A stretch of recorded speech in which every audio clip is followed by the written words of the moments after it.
Hello, y'all. I am back again for another video. And in one of my live videos, I ended up reading an article, and I thought this article was very interesting.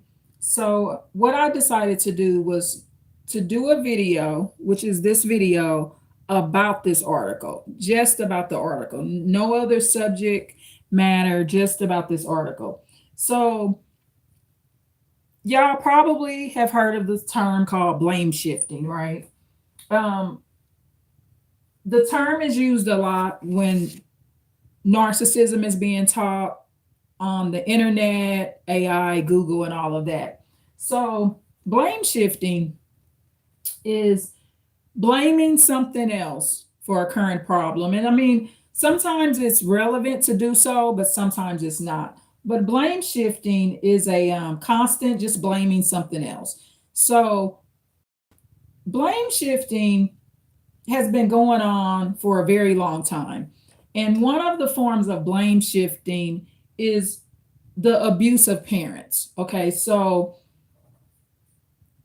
you heard the saying, well, if a child is acting up, it's the parent's fault. That's blame shifting.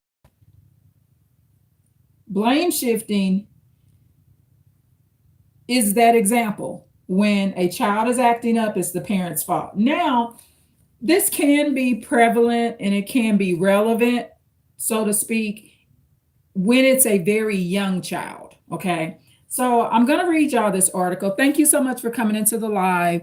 So, as I stated, I wanted to do this live because I went over this article in another live, and I want you to get a better understanding, and I want the judgment of some parents to stop. Okay. So, blame shifting. Okay. So, I've talked about my background. I mentioned that part of my life I was raised by my grandmother. And if you watch some of my lives, you'll see that there's some issues there. Okay. Neglect and a lot of different issues. However, there was good times as well. So, what if I came on this live every single freaking day? Every time I did a live, be honest to God, click a like too when I say this.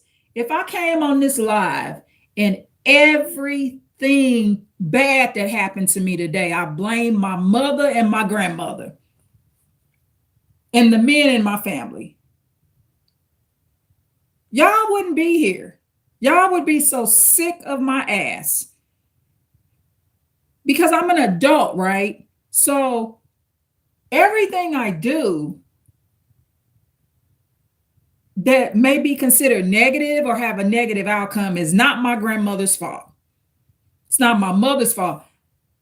At this point in my life, it's my fault because I have choices, right? So that's just giving you an example, and I try on my channel to not blame shift. Okay. And if I am going to blame shift, guess what? I could say this. I could say, due to the emotional neglect from my mother and my grandmother, it led to this channel. I could blame them for something good that's happening to me as well. You don't have to, every time something bad happens, you're blame shifting, on someone else. If it's bad, if it's something bad happening to me, I'm going to blame her or him. But if something's good happening to me, I'm just going to say it's all me. That's very unfair. So, this is something that goes on when when parents have psychopathic children. Now, a psychopathic child, that's a child with no conscience. And it's not all the parents' fault in every case that they have no conscience. Scientists claim that psychopathy or a psychopath, they're born. Now, a psychopath is under antisocial personality disorder. However, you got type 1, type 2. So type 1 psychopathy, I'll just throw that out there, is they're born that way. They're born without a conscience. Type 2 would be a sociopath. They're created, not born. Okay. So a sociopath is due to their environment. So let me see. I got a comment here. name right now. Uzair Katana. Hello to you as well. Thank you so much for the comment. So, um, and I will share some of my experience as well, because I've talked about an undiagnosed relative in my family. Okay. So, an undiagnosed psychopathic relative. So please take that correction there for me. Undiagnosed psychopath. So this means that the person has not been diagnosed formally, but displays all the traits of someone that's without a conscience. I'm originally from St. Louis, Missouri, born and I now live on the West Coast, and I am a citizen born and raised in the United States of America. So that's to answer the question in the chat of where am I from? Okay, so I'm going to break down this article. So in this case, I'm going to be talking about psychopathic sons and their mothers. So this video is going to be very specific to that. And it's not a video to bash men. That's not something I do on this channel. If you go through my lives and my videos, you will also see that I talk about psychopathic ladies as well. I did a video in one live where I went over a psychopathic lady over in the UK that unalived both her parents. So I'm not biased. I understand that psychopaths can be girls or boys, or ladies or men. So this article, it's inclusive of a doctor being involved, which is a medical doctor. And so it's an interview with a mother, and it's anonymous, okay? Which means the mother is not giving her name. So thank you so much for asking to show my face. But on this channel, we want to focus on the information, not my face. Okay. You can go in my videos and see what I look like, but on my lives, so far, I'm not showing my face as of yet on my live videos, but there are videos where you can see my face. Okay, so getting back to the subject, I'm going to be sharing my experience, and I want you to relate it to this article. Now, this article is not from me. This is from another mother. But this mother, she will point out in this article that if you have psychopathic children, you will be able to relate. So this is a mother that's a non-psychopath, okay, and psychopathic son. So she has a son that, for one, has no conscience, and he's very ungodly, okay. The only hope for a psychopathic son will be getting involved in a religion where they teach love and boundaries. So the two best religions for a psychopathic son, I think, would be Christianity and Zen Buddhism. A psychopathic son will struggle to respect, obey, and honor not just the Lord, but his mother. This is part of the psychopathy, because sometimes the psychopath can be a narcissistic psychopath as well. Okay. All psychopaths are narcissists, but H.G. Tudor says that psychopaths can be a narcissistic psychopath. So that gives them that extra double sword, right? That could cause more problems or maybe minimize some of the problems. I don't know. But a narcissistic psychopath requires supply. They require people. Just someone that's a psychopath, they may not require the people in the way that a narcissistic psychopath can. So anyway, let me go back to this article. So this is a lady. I don't know what race she is. And to me, it doesn't matter. but her son is a psychopath, and a doctor will be doing the interview and telling us about the anonymous letter. Okay, so this says one of the most heartbreaking situations is when a child develops callous and unemotional traits and commits cruel acts towards others, and their parents are automatically blamed. Okay, let me repeat this one more time. One of the most heartbreaking situations is when a child develops callous and unemotional traits and commits cruel acts towards others, and their parents are automatically blamed. That is a heartbreaking situation when the parents are automatically blamed. Um, and I'm going to add this, especially for older children. Now, some of these cases where these little psychopaths that's 7, 8 years old, they not being babysit, nobody's taking care of them.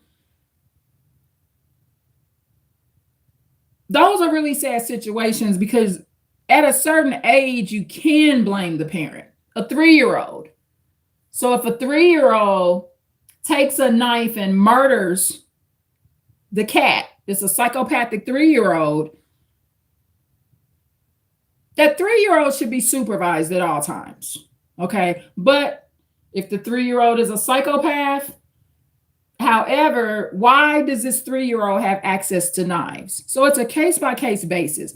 But I would agree with this article. It is heartbreaking when a child develops callous and unemotional traits and they're cruel and the parents are automatically blamed. Okay, so I would agree with this. So the article goes on to say, while biological and environmental factors interact when it comes to the children's development, there can be forces beyond a parent's control, something that the parent can't always control, right? So we have to remember parents are not running heavens, okay? Parents are only human beings, and they have been designated to the child, and in this case, a son, to just do the best job they can. However, there can be forces that's beyond the parent's control. I would agree with this. This is what the article says. Genetic and brain differences are seen in psychopathic people and callous and unemotional children. Whereas one abused child might become an abuser, another might become an exceptionally sensitive person who has a great capacity to care for others. Okay, so that's what the article says. So it goes on to say, and this is an anonymous article. Years ago, I wrote a blog post about a young man who murdered his father for decreasing his allowance. Okay, so this is a man that murdered his own father because he gave him a lower allowance. Now, some parents won't give their children an allowance at all. Okay, so it ain't nothing to take from them if you never give them an allowance at all. However, you would never think that as a father, if you gave your child a lower allowance, they're going to unalive you. By all accounts, this parent was giving and caring. Though we never know what goes on behind closed doors, it is useful to consider that parents can be victims too. I'm going to repeat this again. Though we never know what goes on behind closed doors, it is useful to consider that parents can be victims too. This is what the article says, y'all. I wholeheartedly agree with this. Do I want to be a victim parent? No, I'm not advertising it, but I do recognize that a father that's unalived because he gives the child a lower allowance, he's being victimized. He's been murdered by his own son, okay? The article goes on to say, it is not uncommon for a parent to report being threatened physically by their children with guns or knives or other weapons. This is not uncommon, y'all. We have something called at risk youth petitions. On the West Coast, we have at risk youth petitions. This is a petition that a parent can file with the courts when they have a unruly or out of control teenager or child. And what it does, it gets the courts involved, and also it protects the parent in case this child goes and murders or does a horrible crime. That way, the parent is not charged for the crime, criminally charged. So we have more protections within the laws and the court systems now because parents have been victimized by their own children. And a lot of these will be pretty kind parents, y'all. These will be parents that will be willing to do what my own mother wouldn't always do for her children. Okay. The average parent that's unalived or harmed by their child, they will have decent parents. Okay. Parents that are trying their best to do something for the child. Okay. So the article goes on to say, I'm going to repeat this one more time. The article goes on to say, it is not uncommon for a parent to report being threatened physically by their children with guns or knives or other weapons. I went through that as well with my middle son. Okay. I still deal with it right now. He's considered an undiagnosed psychopath. So I'm not just reading this article, I'm speaking from experience too. To assign blame to a parent who may be the biggest victim of all is not helpful to the child or anyone else. You hear that? Basically, you blaming the wrong person. So the psychopathic child will know when other people are blaming the parent. So the child with no conscience and that's behaving soulless, they will manipulate, and I'm saying this, not the article. The psychopathic child will manipulate and they will use that to play more games with other relatives and the parent. Okay. So it's not helpful to the child. It's a form of being an enabler. Okay. So it's just like when I went through it, one of my relatives kept telling me, take accountability, take accountability. No, I'm not taking accountability for my undiagnosed psychopathic son that will not keep dope out of his mouth. That boy is putting dope in his mouth and screwing his brain up more. It's not my fault. I'm not a drug addict. Okay. I don't smoke. I'm not a drunkard. It's not my fault. My undiagnosed psychopathic son, he ran away, went out there to the streets and started copying his peers when he was told to be at home and not be out there. He was disobedient and he made a choice not to follow my rules. And legally, it's nothing I can do.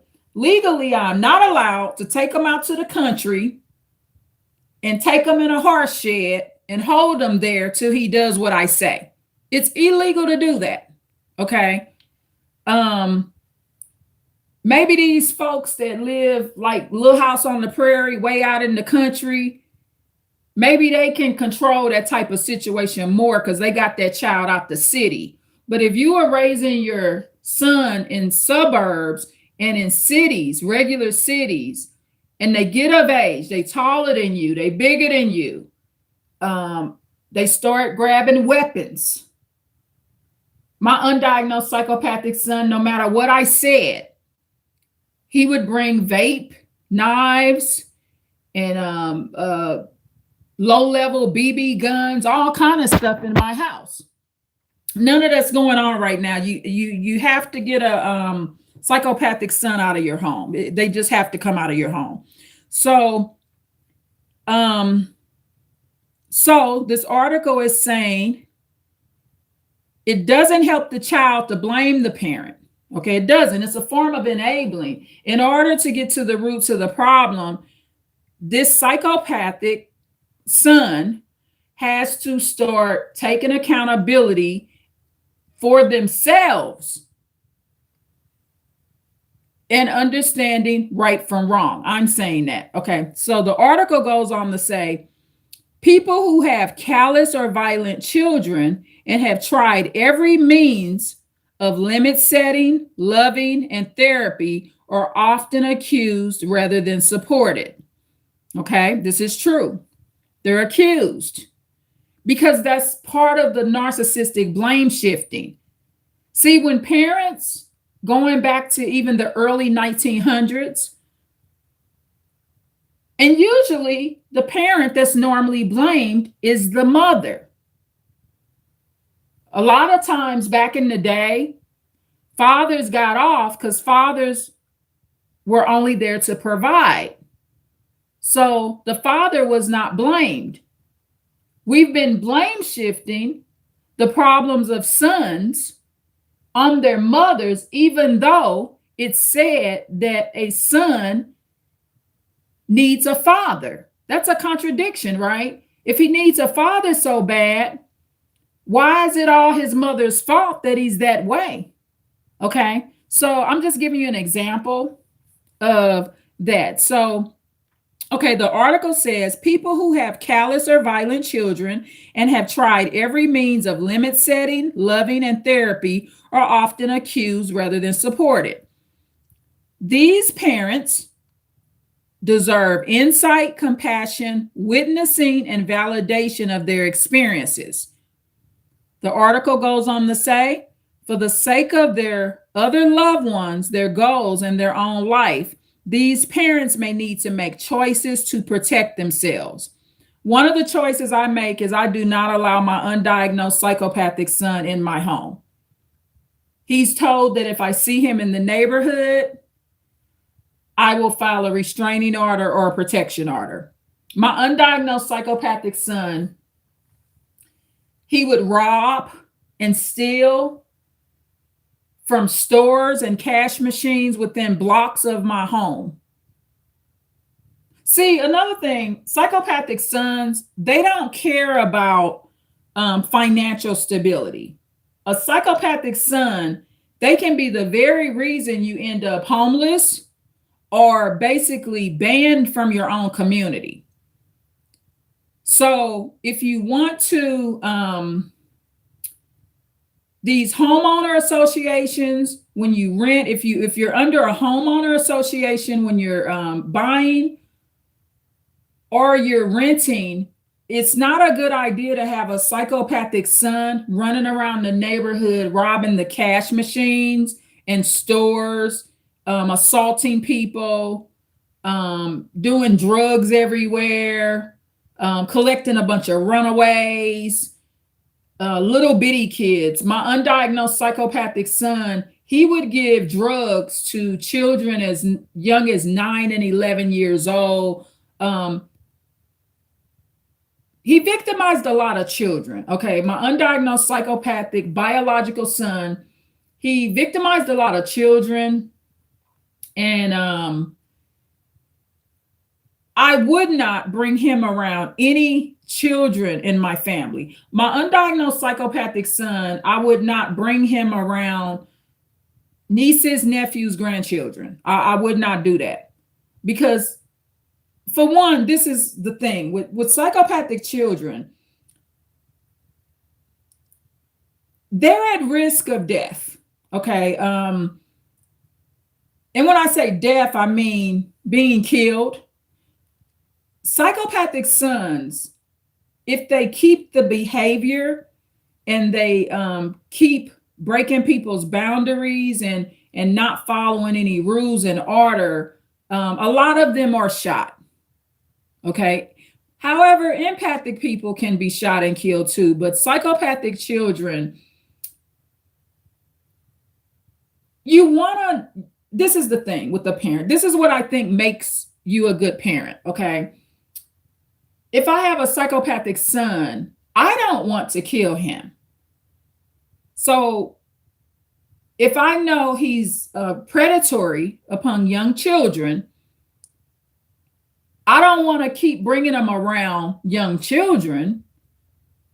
And my undiagnosed psychopathic relative slash son, he's predatory towards older people too, inclusive of me, because I'm of course older.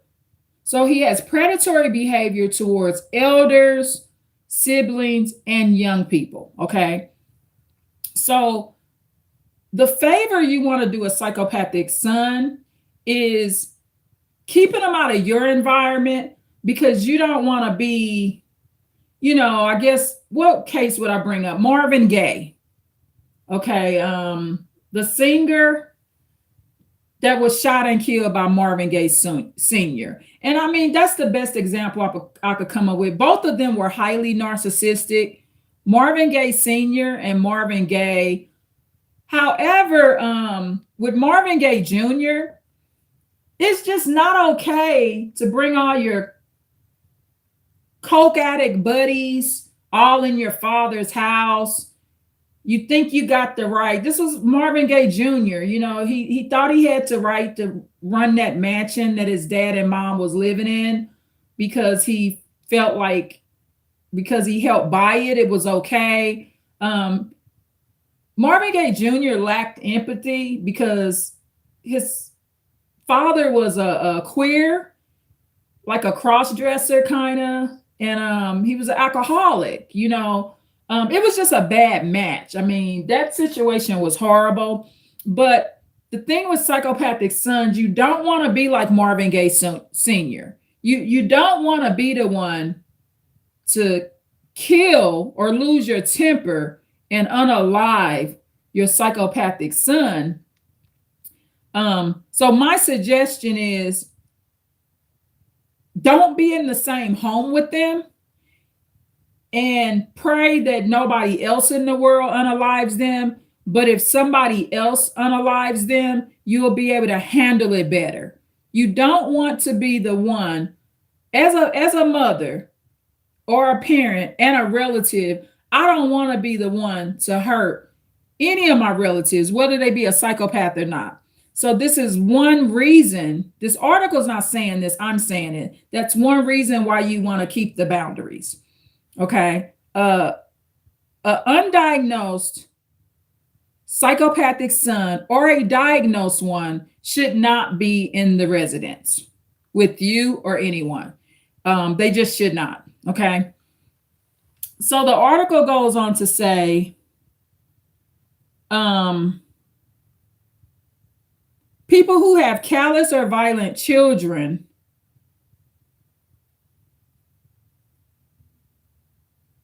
let me read this part, y'all. Okay. Let me read this part one more time. It is not uncommon for parents to report being threatened physically by their children with guns or knives or other weapons. To assign blame to a parent who may be the biggest victim of all is not helpful to the child or anyone else. Parents tend to blame themselves anyway. Okay, so that's what this is saying. Parents tend to blame themselves anyway. And that's because parents are not always using logic. And some parents may be part of the blame. I mean, if I was a crack addict and my undiagnosed psychopathic son was a drug addict, I would feel like I had contributed to that. That's why as parents, you want to be as much on the straight and narrow as possible, so you don't blame yourself. You don't want to create evidence that you would later use yourself against your own self to blame yourself, if that makes sense.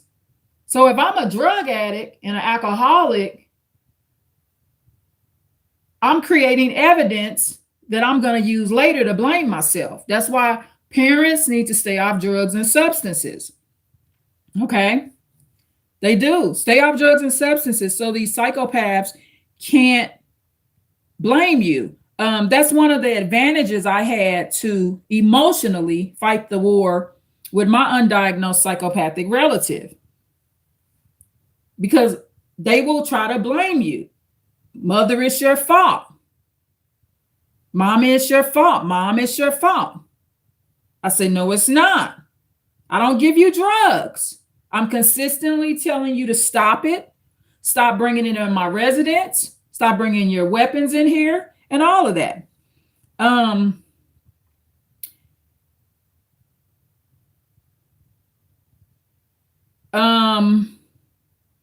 People who have callous or violent children, this is the article, this is more, y'all.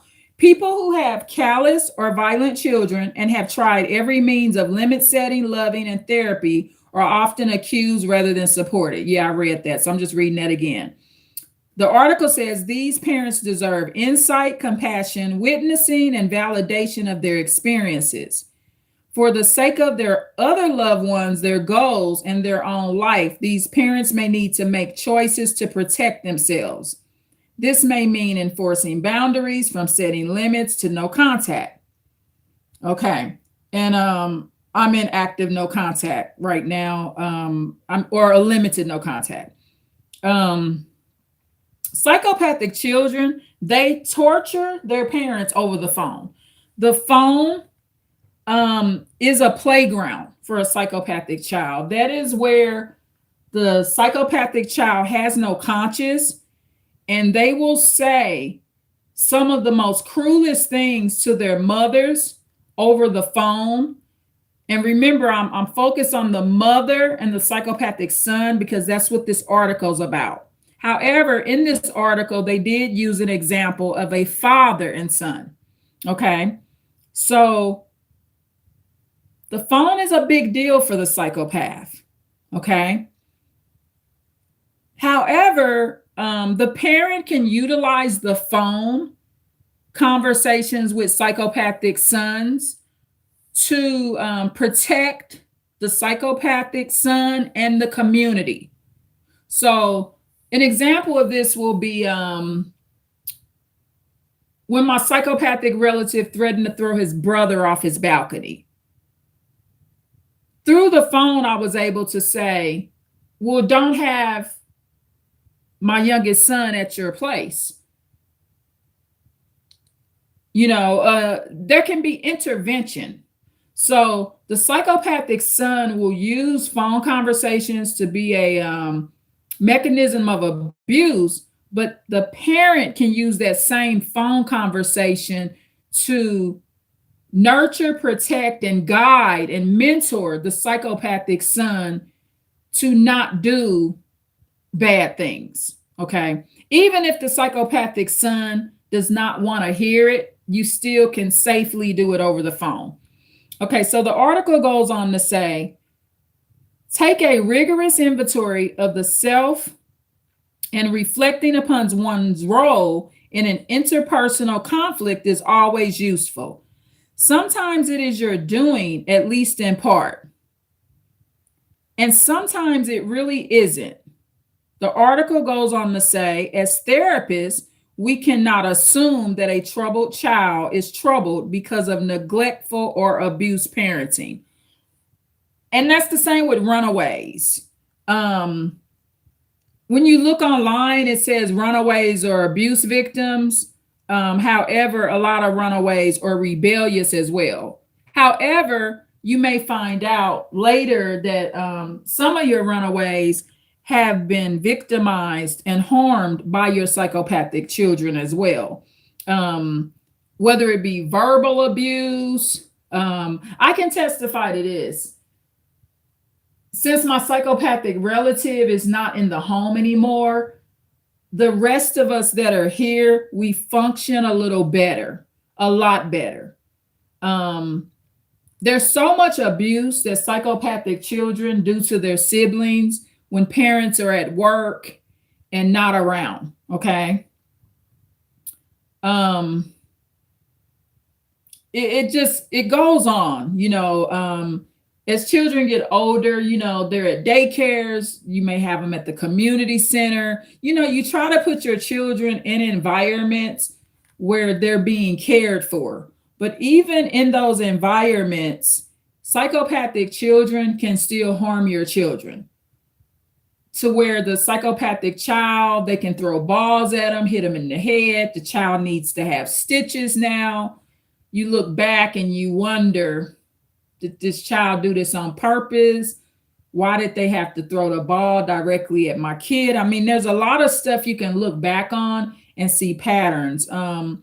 I've caught my psychopathic son when he was about 4 years old, dragging my youngest son down a hallway by his collar or hoodie or shirt. I think it was like a hoodie at the time. So I can look back at a lot of things with my psychopathic relative or undiagnosed psychopathic relative, and there's a lot of red flags there. However, a parent is not Jesus or the Lord. The parent ain't running no heaven. A lot of times as parents, we don't even know what a psychopath is. Okay? And you definitely ain't thinking your child has that. So the article goes on to say the following is an interview with a parent of a psychopathic child. So this is an interview with a parent. Okay? So the parent says, or the mother, this would be the mother, says, when my younger son was 3 years old, he was more difficult than average, not violent, but very negative, hard to please, angry a lot, accusatory and hostile. He was an attractive little child, very physically attractive, beautiful, which obscured how difficult he was, or obscured. Some people pronounce it different ways. I'll say obscured or obscured, whatever way, which means it distracted. You know, it was her son was so handsome, it was like a distraction from his personality. Okay. Sometimes making it hard to believe that this child is as evil as they are. So it distracted. He was so beautiful and handsome, basically. It distracted how difficult his personality was. I'll add that. So the article goes on to say he was callous and unemotional. He'd never jump in my lap, never cared to go home, didn't miss me or want me.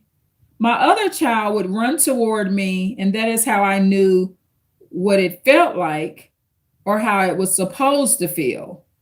So this mother notices that one child is very engaging and kind to her.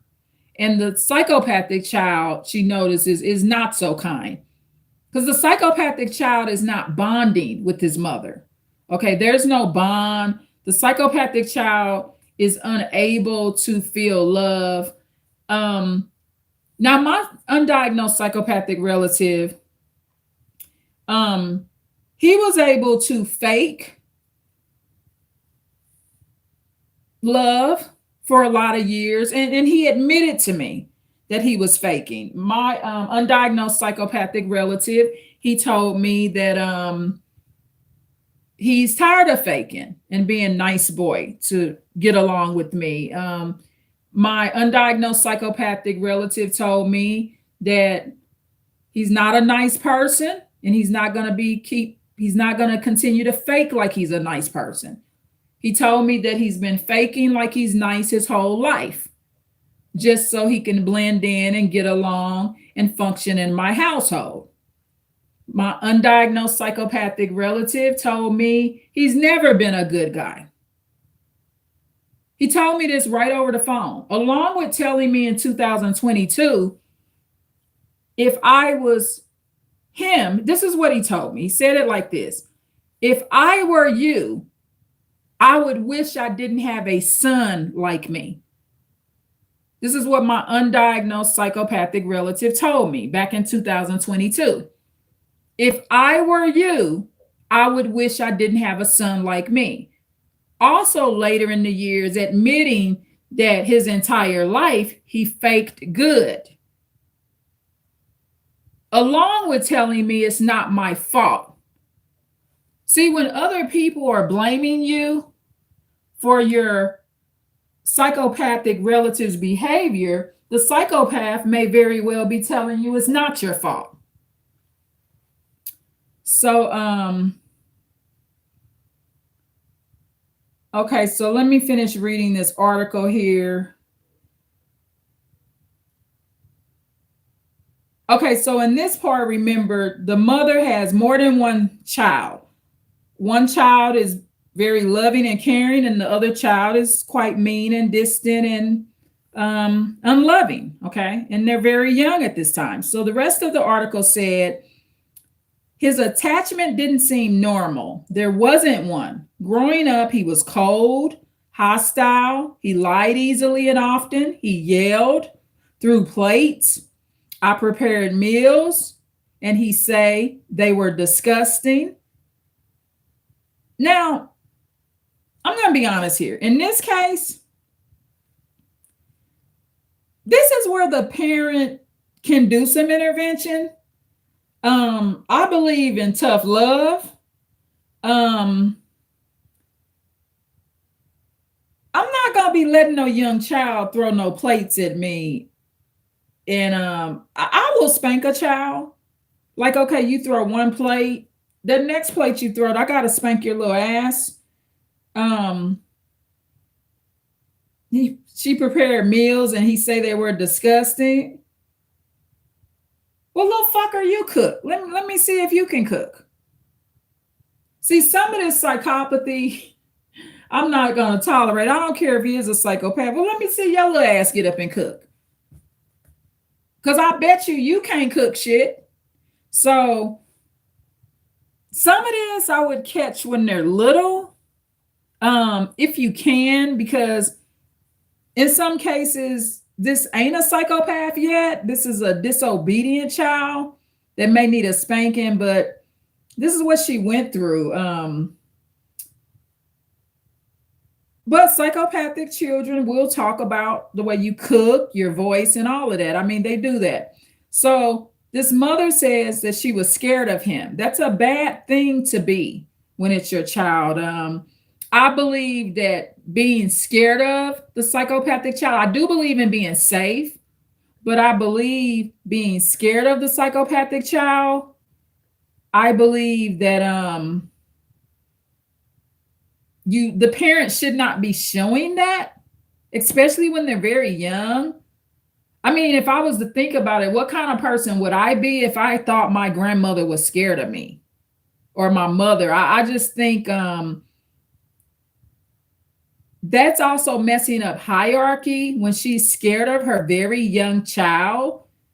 The parent-child hierarchy is being broken. Why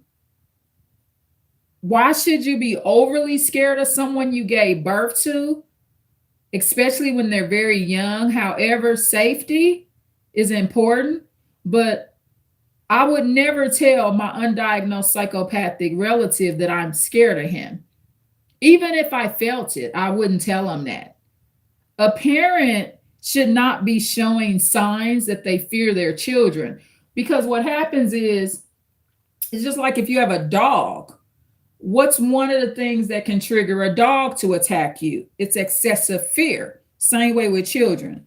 So the article goes on to say, once we were at a health club, I feared getting germs, getting infected, and I am careful about my body. So her son accused her of getting someone else infected by leaving my bathing suit on a bench in the changing room. I think she should tell him to shut his freaking mouth. I also don't believe in letting your children mouth off like this as well. I would have told him to shut his ass up, and why the hell is he concerned about my bathing suit? Okay. So the next thing the article says is it was just a weird little jolt. It doesn't seem like much, but he'd find a way to rattle you. Yeah, psychopathic children do that. They And they're looking for that. They want to rattle you, get you upset, antagonize you. And ultimately, the psychopathic child wants control of not just you, their siblings. I went through this with my psychopathic relative, right? His constant battle and control with me to have control of my youngest son. We would go through this emotional battle where he would say, well, that's my brother. This is my undiagnosed psychopathic relative. He say, well, that's my brother. I say, but that's my son. You can't control or take my son. So psychopathic children are this way. They feel like they're in control of the family. A psychopathic son, it's like he wants control of the entire family, especially his immediate family. However, he doesn't have the conscious and empathy and the sense to be in control. So it's actually, it would be a worse situation. But I'm going to add that psychopathic sons, they want full control and they're entitled. They feel like they have a right. They're very grandiose in their behavior. So basically, this mother son was talking a lot of shit about her bathing suit and stuff. When I was a child, I would have been popped in my mouth for saying the shit he said. Okay. So this article goes on to say, as if he has an instinct for exactly how to hurt you in the worst way. So this mother felt like her psychopathic son had this instinct on just how to bring her pain. He just knew how to bring her pain. So this mother says, my older child did things like give a crying baby his pacifier, put back the dirt that fell out of a plant in a kitchen when I spilled it. So she's comparing her psychopathic child to her other child.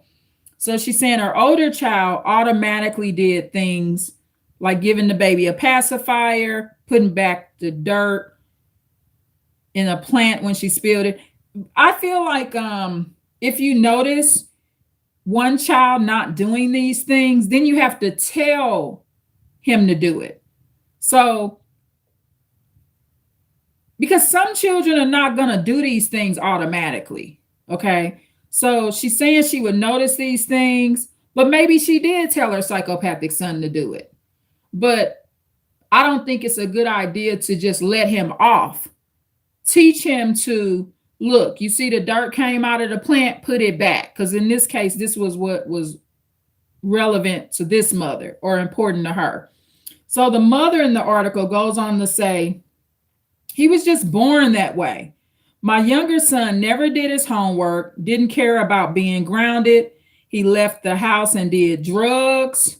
He even started dealing drugs when he was 14. Psychopathic sons, they start criminal behavior at a very, very young age. Okay. And it's nothing that you're teaching them. Like I wasn't no hood girl. I wasn't running around. I never was a drug dealer. I never did an armed robbery, even with a BB gun. I just was not a thief by nature. I wasn't perfect, but by nature, I just am not a thief.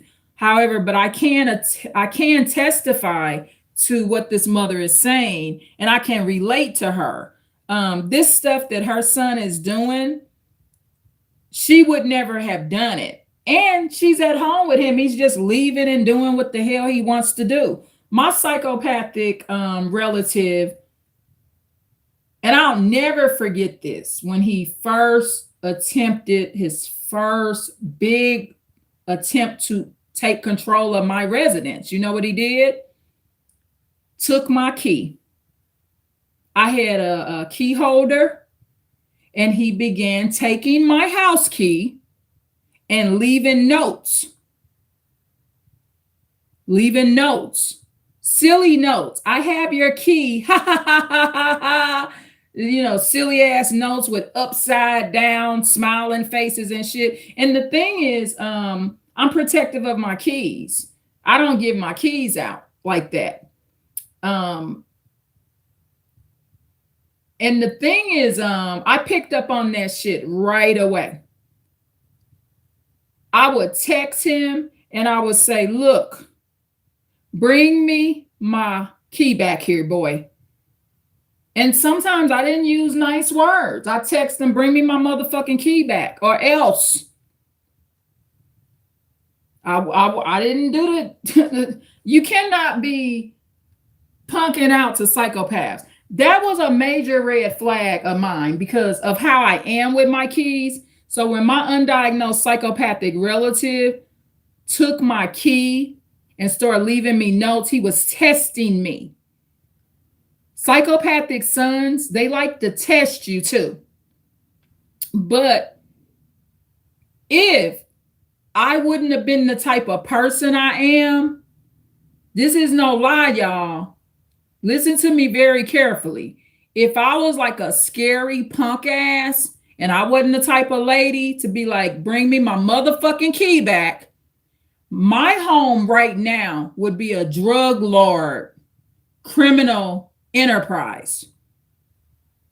My undiagnosed psychopathic relative, he would have turned my house out. He would have had all kind of people living in here.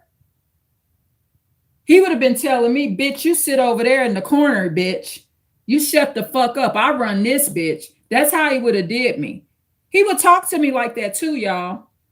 He would say stuff like, bitch, wash my clothes, bitch. And this was during the times when I was still letting them come visit and stay for a few days when he was, kind of like in crisis and in between places. I would let him come back, you can stay for a week or two. And he would talk to me that way in front of my other sons. Okay. But my point is, my undiagnosed psychopathic relative, the middle son, if I wouldn't have caught on to what he did, that first attempt, see, because when he took my key, see, an empathic son, he not going to take my key. See, I raised my sons just like my grandmother raised me. My grandmother never gave me a key to her houses or her businesses. I had no key. And that was the way my grandmother showed me hierarchy. This my shit, not yours. I run this, not you, Irene. And I raised my sons the same way. And I think it's a good parenting style to and then the thing is, the reason it's so good not to give those keys out like that to your kids if it's not necessary is because you may find out the hard way that one of them's a psychopath. So actually, me living like that protected me too. Just say if I was the type of parent where I just gave everybody a key, then that would have had my key. But then in that case, I would have had to get my locks changed. However, that could be too late because he could move drug dealers. He would have turned my home into a criminal armed enterprise. And the reason I say that is because I have a fairly large place compared to what he has right now, and there would have been more space here for him to even hold us captive here. It just would have been a lot he could have done. So I'm going to agree with this article where this lady says her son started dealing drugs when he was 14. And this woman did not deal drugs. Okay, this is a mother that was not a drug dealer. Okay. So just make the assumption here, okay? So a doctor led this article and interview, so she would not be using this anonymous interview if this mother was a drug dealer, just so you understand that. But I can relate to this lady because her psychopathic son was a complete criminal in the same way that I told you my undiagnosed psychopathic relative would rob the cash machines. Um,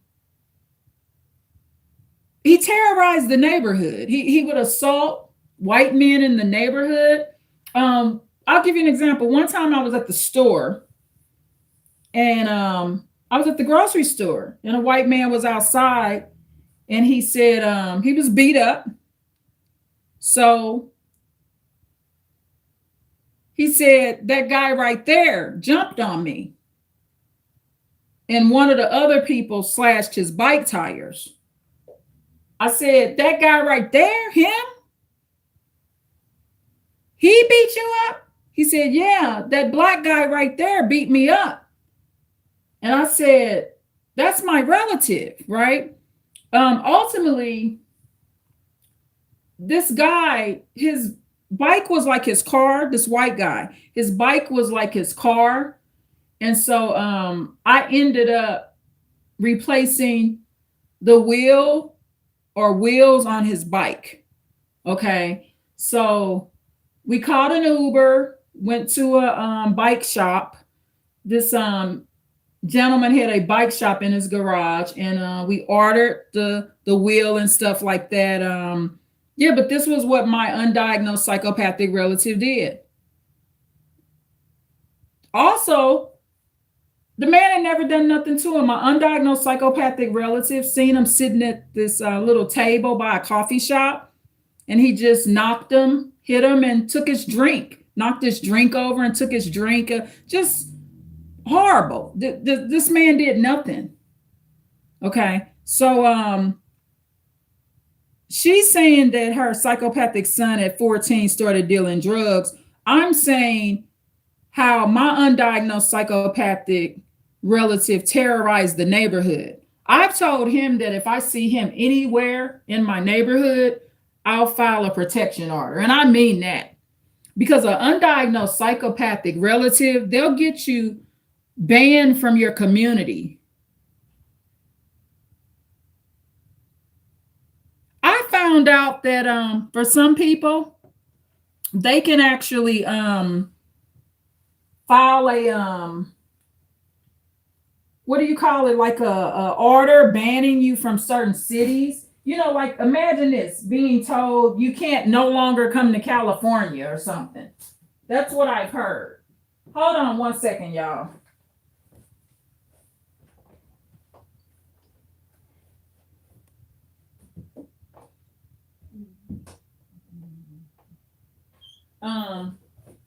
Yeah, so they can actually, in some cases, people are banned from states. I don't know what kind of orders those are, where someone can be banned from a city or a state, but I've heard of stuff like that, and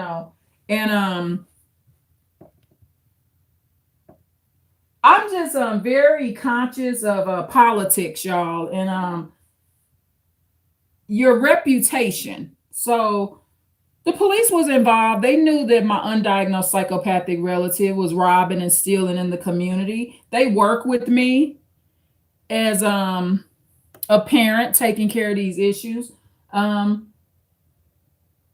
I have to look out for myself. See, with psychopathic sons, you have to think about yourself, because psychopathic sons are not their mother's protectors. My undiagnosed psychopathic son told me this.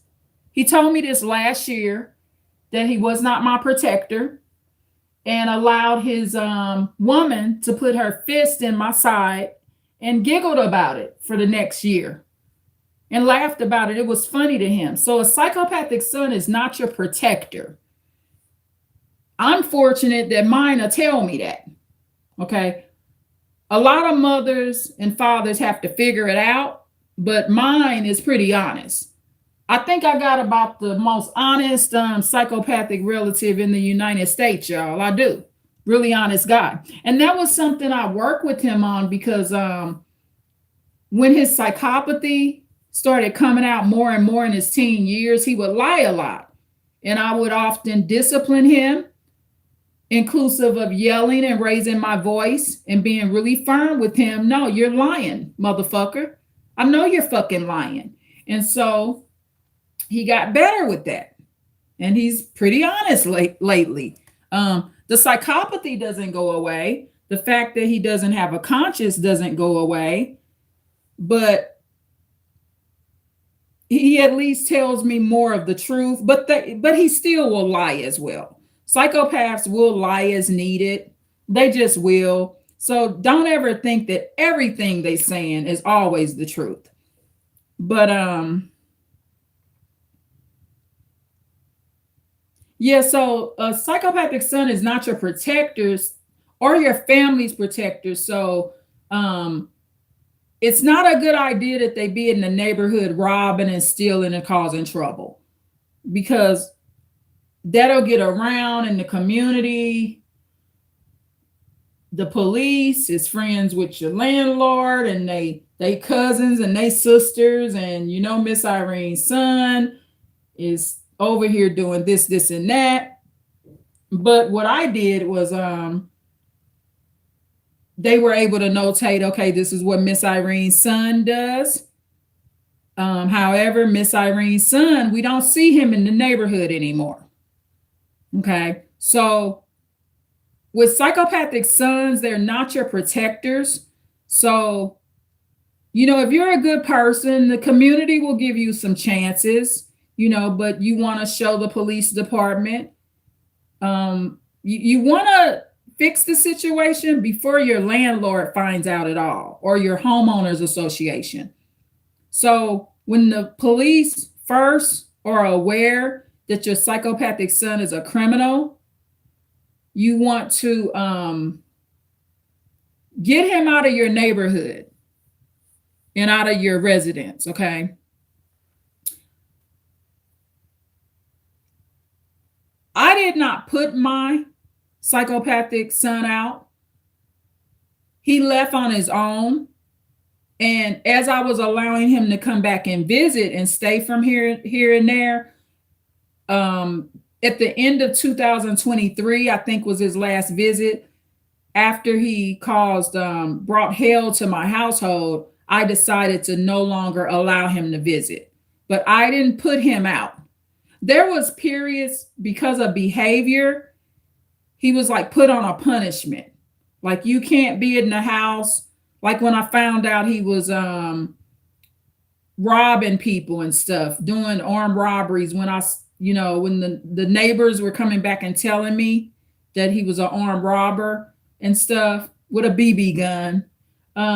Also protect your psychopathic relative. One of the things I did do, I alerted the policing system that, y'all just ain't getting ready to just kill a black man for nothing. I mean, these are plastic BB guns. He does not have a real gun. So, always do the right thing. Psychopath or not, when you're their parent, just be honest with the police. If you know that your psychopathic relative is using a BB gun and it's something that, can't harm anybody. My psychopathic son shot at me, called me the B word, little bitty pellets. He was about within a 2-block distance. We were at an apartment complex. He did it right in front of other adults and kids. He told me he'll shoot me, bitch. I'll kill you, bitch. But it was a BB gun, okay, with the little small pellets. And if your psychopathic relative is robbing with a real gun and it's real and it can cause deadly harm, let the police department know it's real.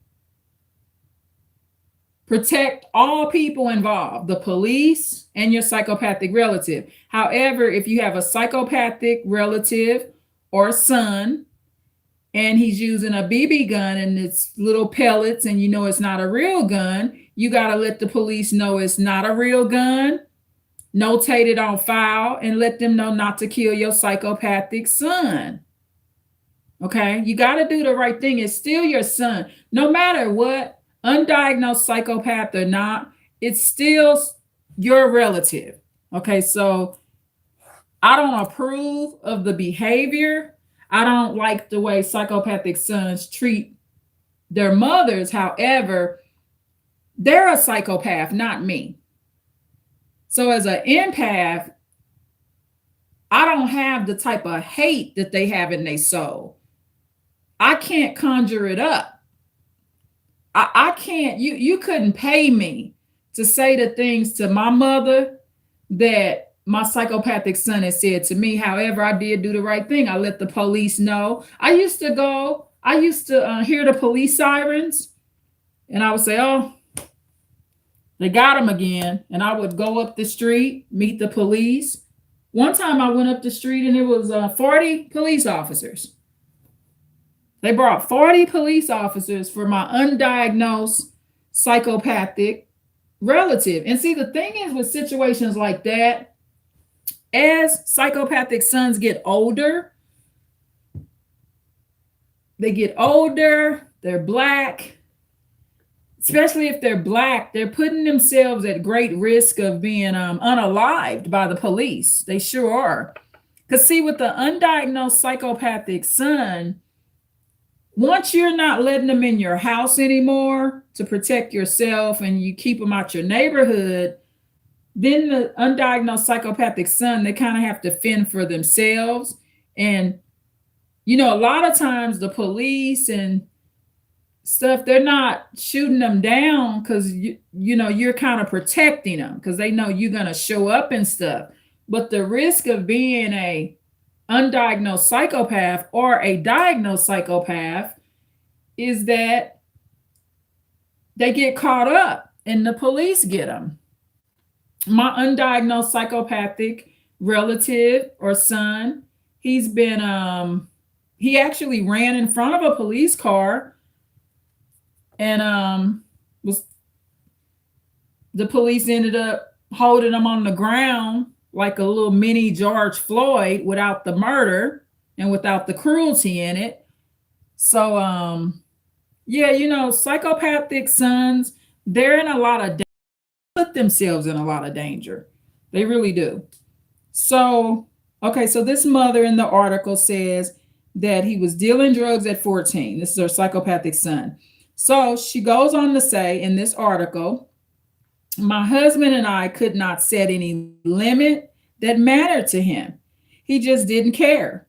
He wouldn't go to class or soccer or practice. Even though he was good at all these things, maybe not at academics, although he is smart, the school would call. Okay. This mother in this article says they assumed we could control him and stop him. Now, I want you to pay attention to this article because this is a mother that is mentioning the husband and father. One of the things I said to the police, I'll never forget this. I said, oh, this is happening because there's only a mother in the home. And the police said, no. Actually, you got your situation more under control than some of the parents where their mother and father's in the home. The police complimented me, sure did, and told me that I had more control of my situation than some of the two-parent homes. I found that very interesting because I went into it with a little low self-esteem, you know, like this just happening because I'm a single mother. But the gentleman police officer, he said, no, that's not it. So, okay, so this article goes on to say, and this is the mother talking about her psychopathic son, y'all.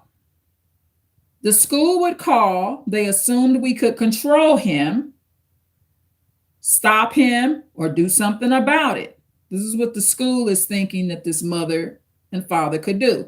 So the mother says, I got in touch with a top therapist at a top university. She wanted to know why did not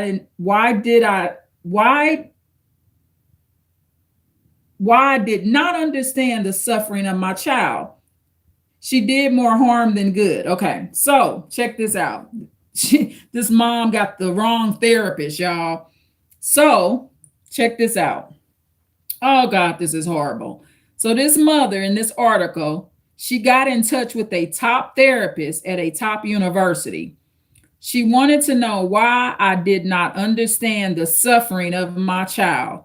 She did more harm than good. Yeah, because who's really suffering in this case is the parents, right? So this psychopathic son, they slick though, y'all.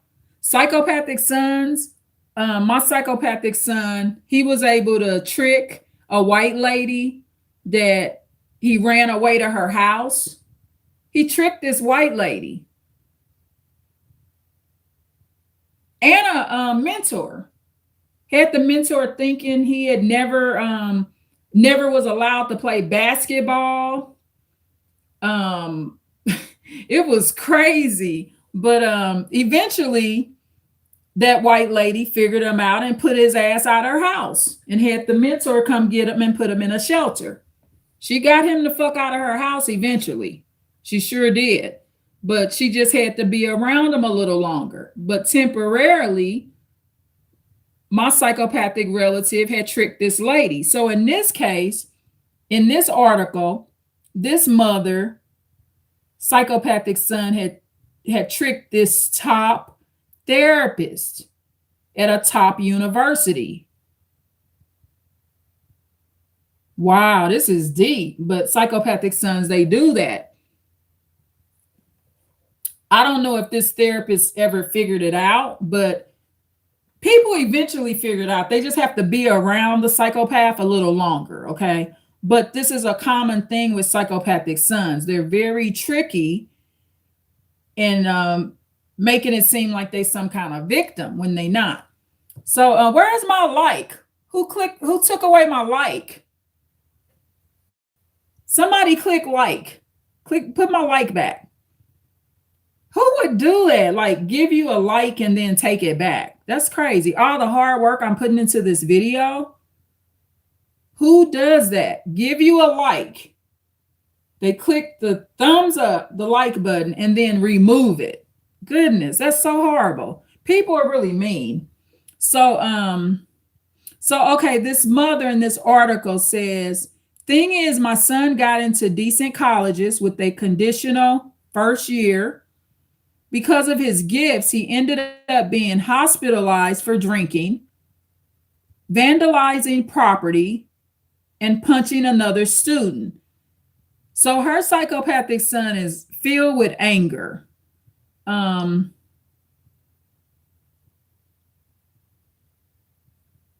psychopathic relative claims that he has an injured wrist due to punching people so much. It's horrible.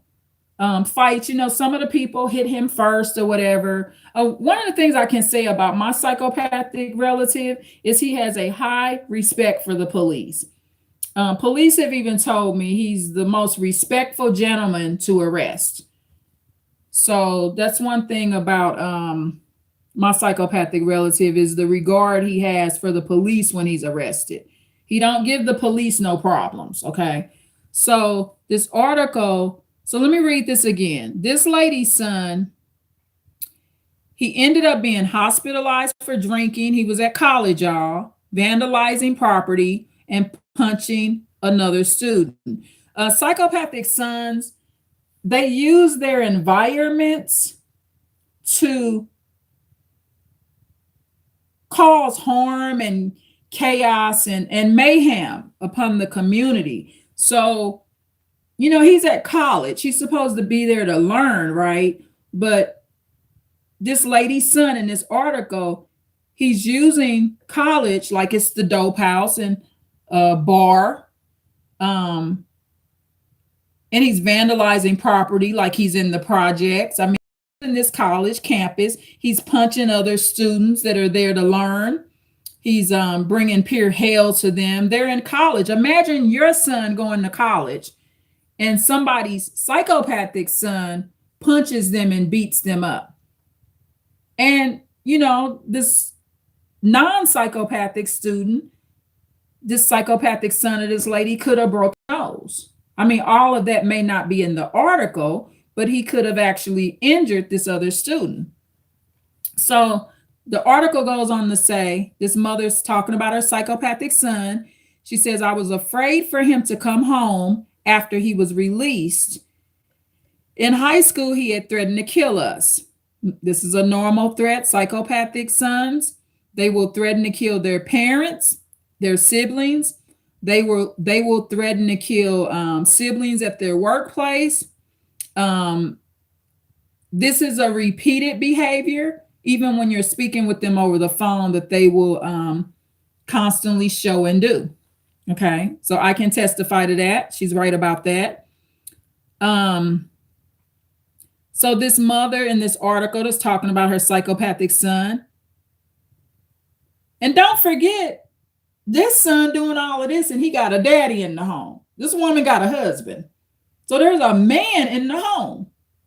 Okay, but they still can't control this boy.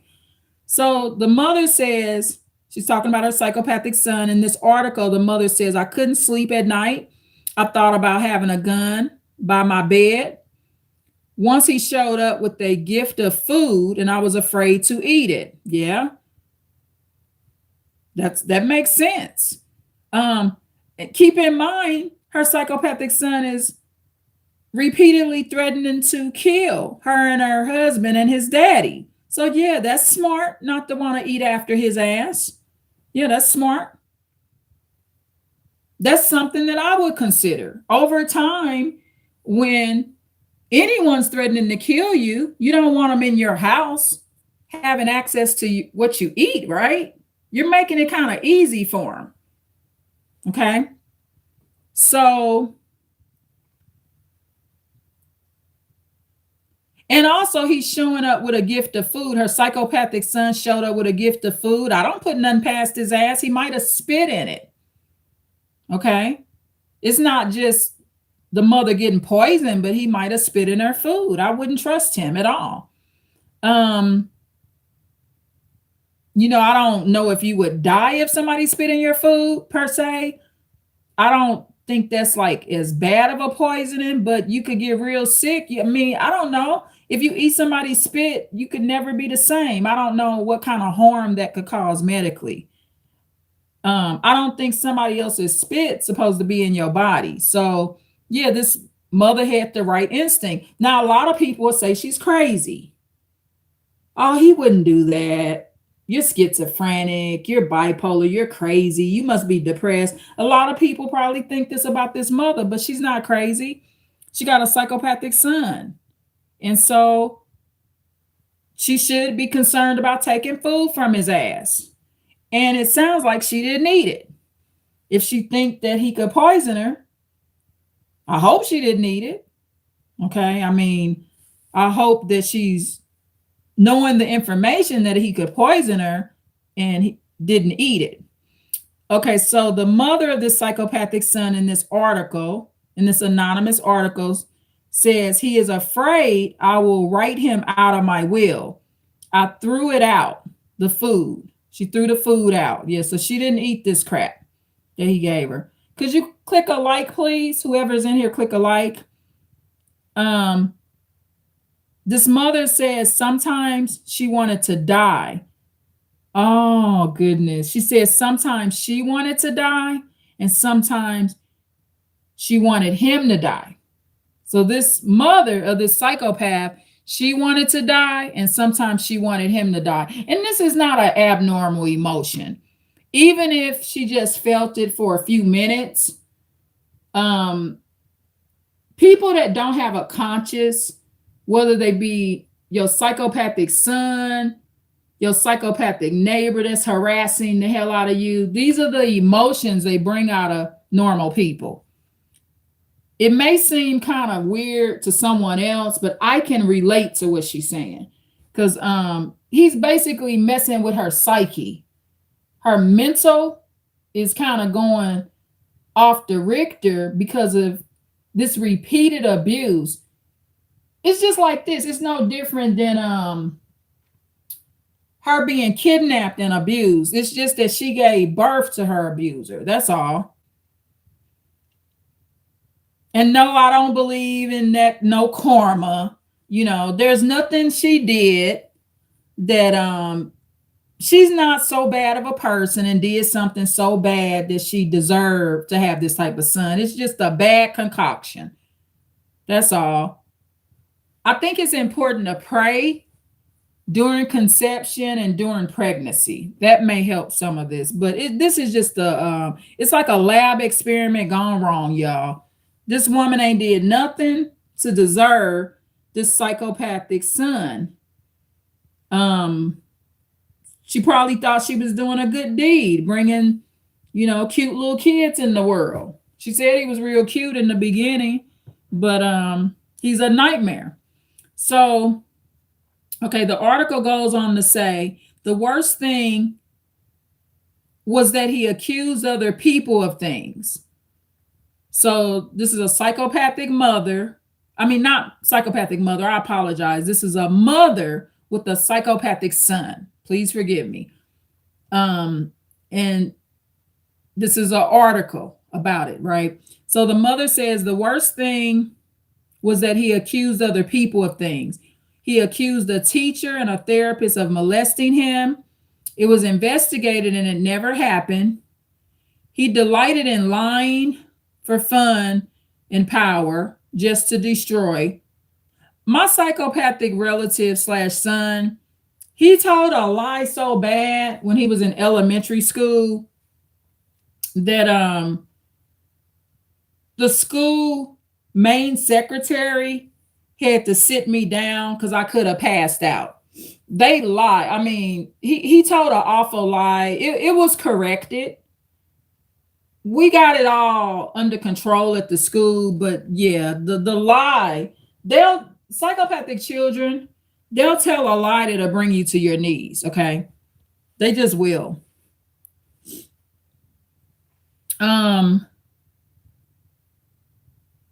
Okay, so it was investigated and it never happened. So her psychopathic son accused a teacher and therapist of molesting him.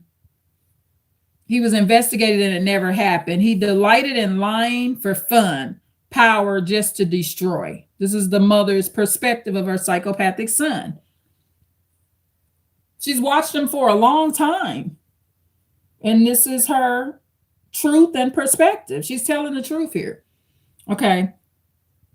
It is one of the most damaging things you can do to someone. So this is the mother talking about her psychopathic son in this article, y'all. A false accusation. A neighbor told me my son had accused my husband of abusing him. This was 10 years ago. And he just told me, but he could tell that he was lying, so he never reported it. So the neighbor knew that her son was a liar. And some people can pick up on it right away. They'll know that the psychopath is lying. Some people just have that gift of intuition, placing it with logic and facts. They can tell.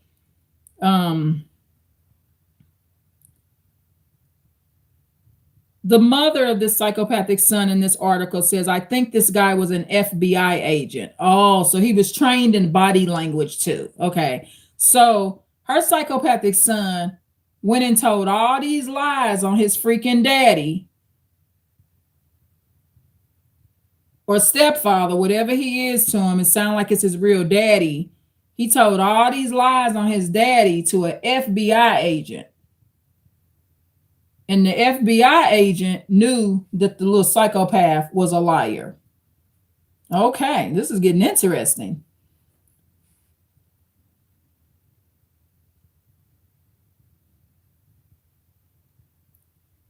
Okay, so she says, at my university, you are supposed to report it if someone says they were abused, even if it happened when they were 4 years old. Does anyone ever consider the pathology of the accuser, that a person could be driven to destroy others and get some kind of delight out of it? A false accusation can be devastating to a life. One is scared regardless. Okay, so the article continues to say, any person terrorized by a psychopathic person, parent or child, sibling or spouse, needs care. The intimate associates of people with psychopathy suffer a unique form of anxiety, depression, despair, and trauma. They can lose hope and feel utterly alone because it can be so hard for others to grasp what they experience. It can be difficult for them to find help. So we need to do better as professionals at identifying their unique trauma and establishing effective ways to treat it, even if it means challenging cultural assumptions about parenting and ties.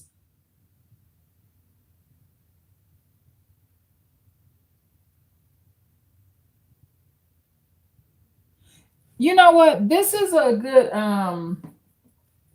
article. However, I'm just noticing something, right? The This is an excellent article, but this is not the same article I read in my other video. You know why I'm noticing this? Because the article I read in my this was excellent. I'm glad it happened this way. But the article that I had found that I read in my other live, it was in that article the psychiatrist said the best thing could happen is if her psychopathic son never contacted her again. Yeah. So in that article, that's what it said. The psychiatrist said that the mother's best outcome would be if her psychopathic son never contacted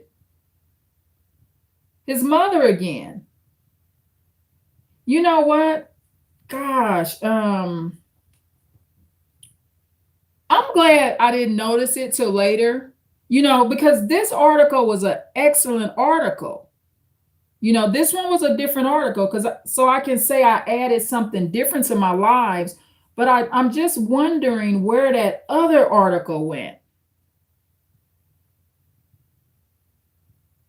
Wow. But imagine a psychologist saying that the best outcome is if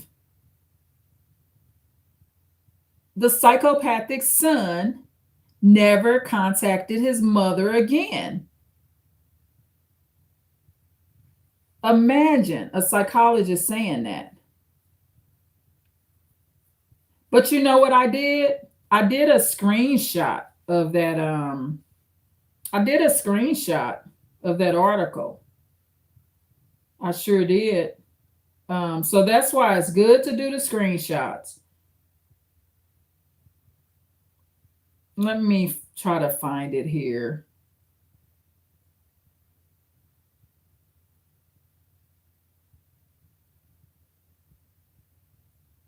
It looks like on that particular website, it looks like they are constantly changing the articles.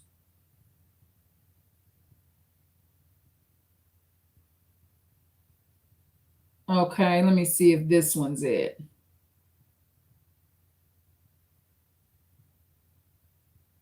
Here it is. Here it is. I found it, y'all. I found it. So, okay, that was article 1.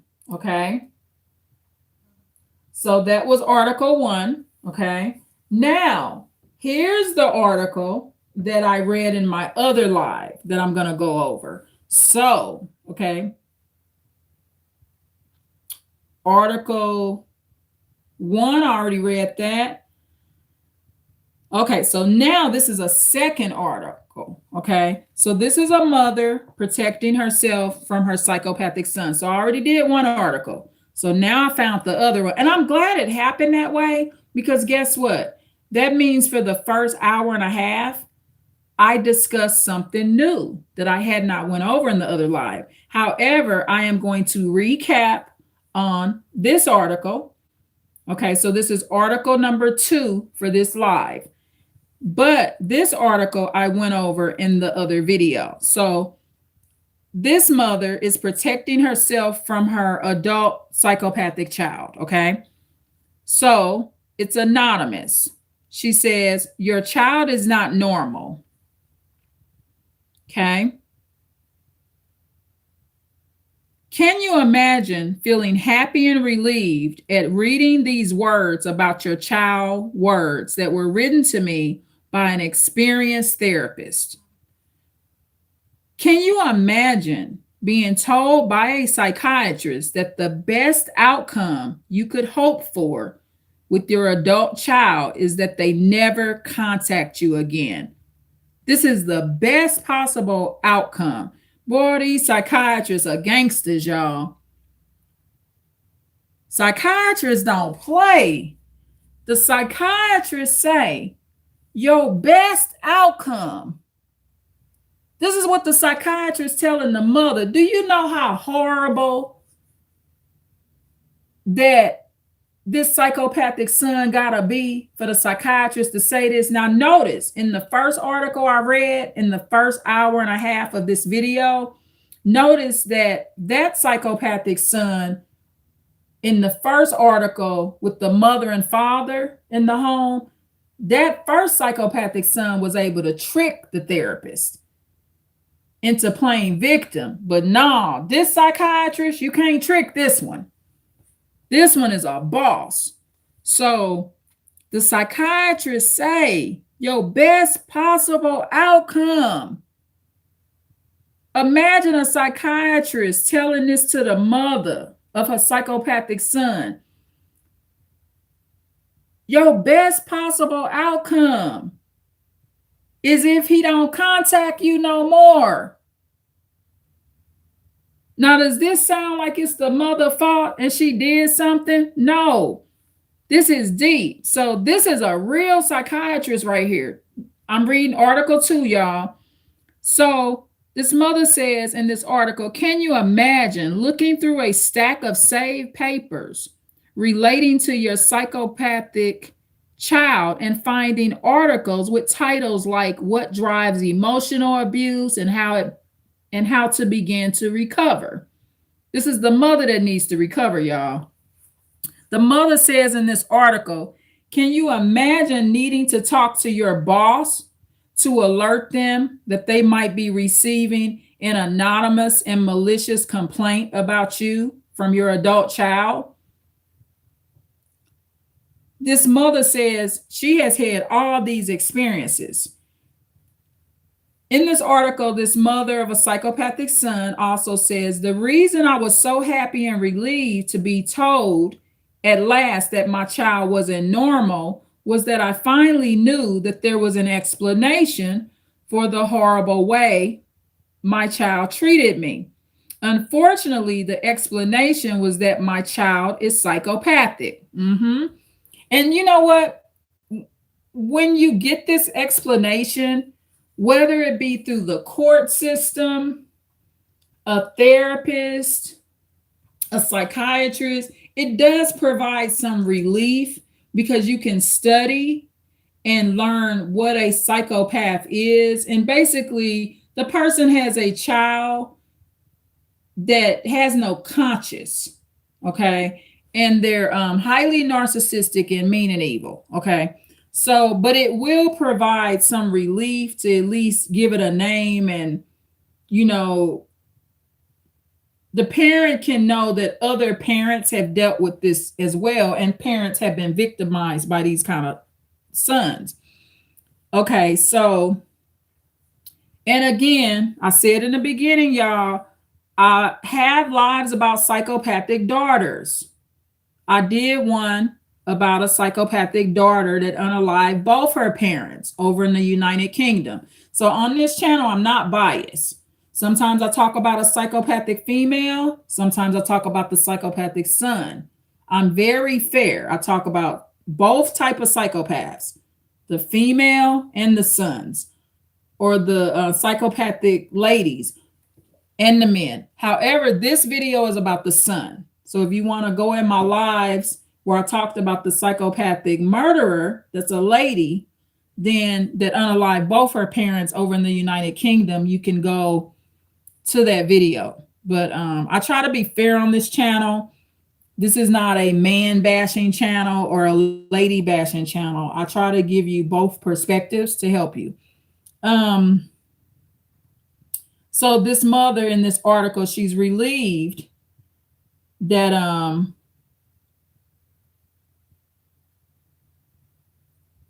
she has a psychopathic to know her son's a psychopath. So she's relieved.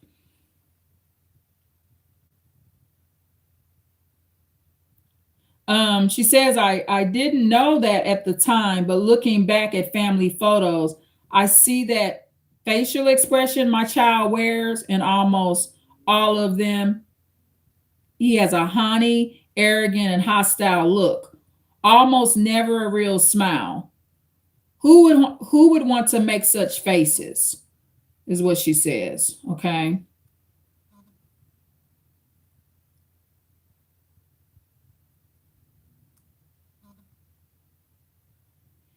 Now I know the answer. A child who is fundamentally callous, who does not have normal emotions like joy and love, who can hurt people without experiencing any remorse. It was frustrating and difficult when they were still young. But having an adult child with psychopathy is all about fear, sometimes even terror.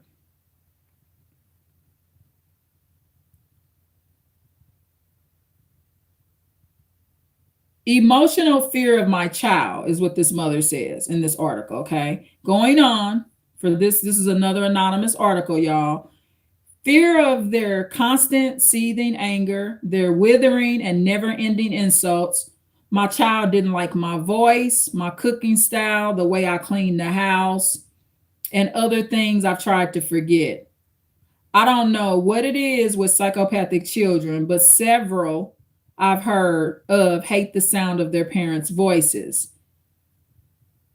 There were other forms of put downs, for example, telling me other people don't like me and I can't see that.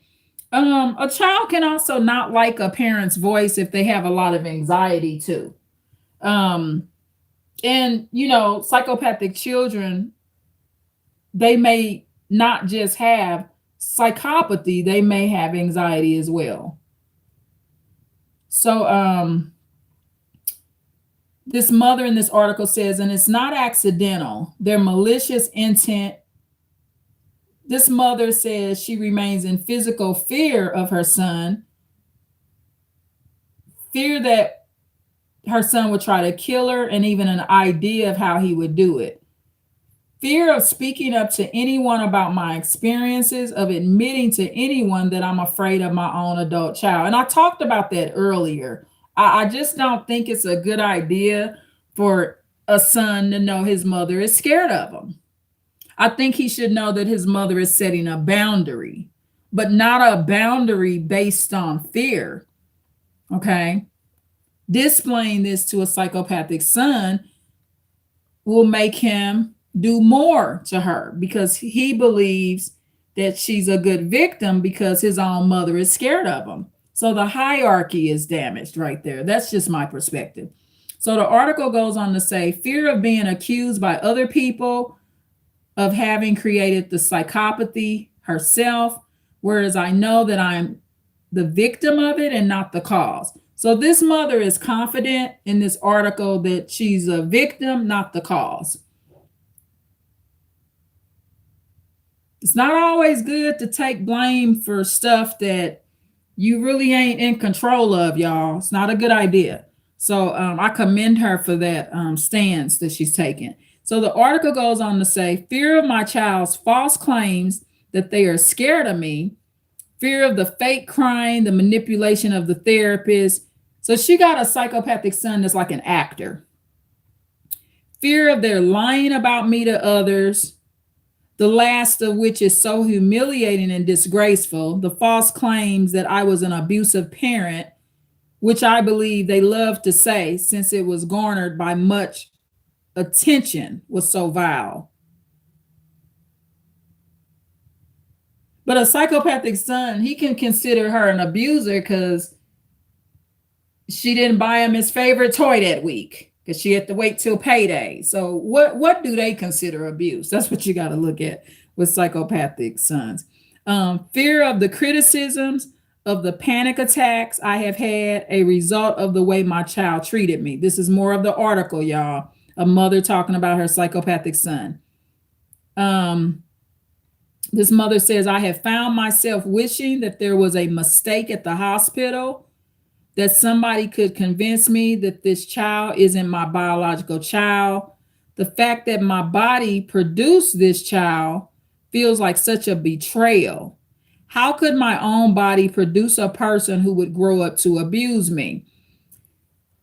A lot of parents will be judged for these type of opinions, but this is her venting her emotions about being abused by her own biological son. So, it's kind of like one of them things, you never know how you going to feel until it happens to you. So try not to be overly judgmental. And, a lot of times these emotions that she's feeling in this article that she's stating, she might have just felt this for like 5 minutes. It's not necessarily saying she felt it the entire time. This is just an emotion that hits her because of the ongoing abuse. She's probably been assaulted by her son and everything.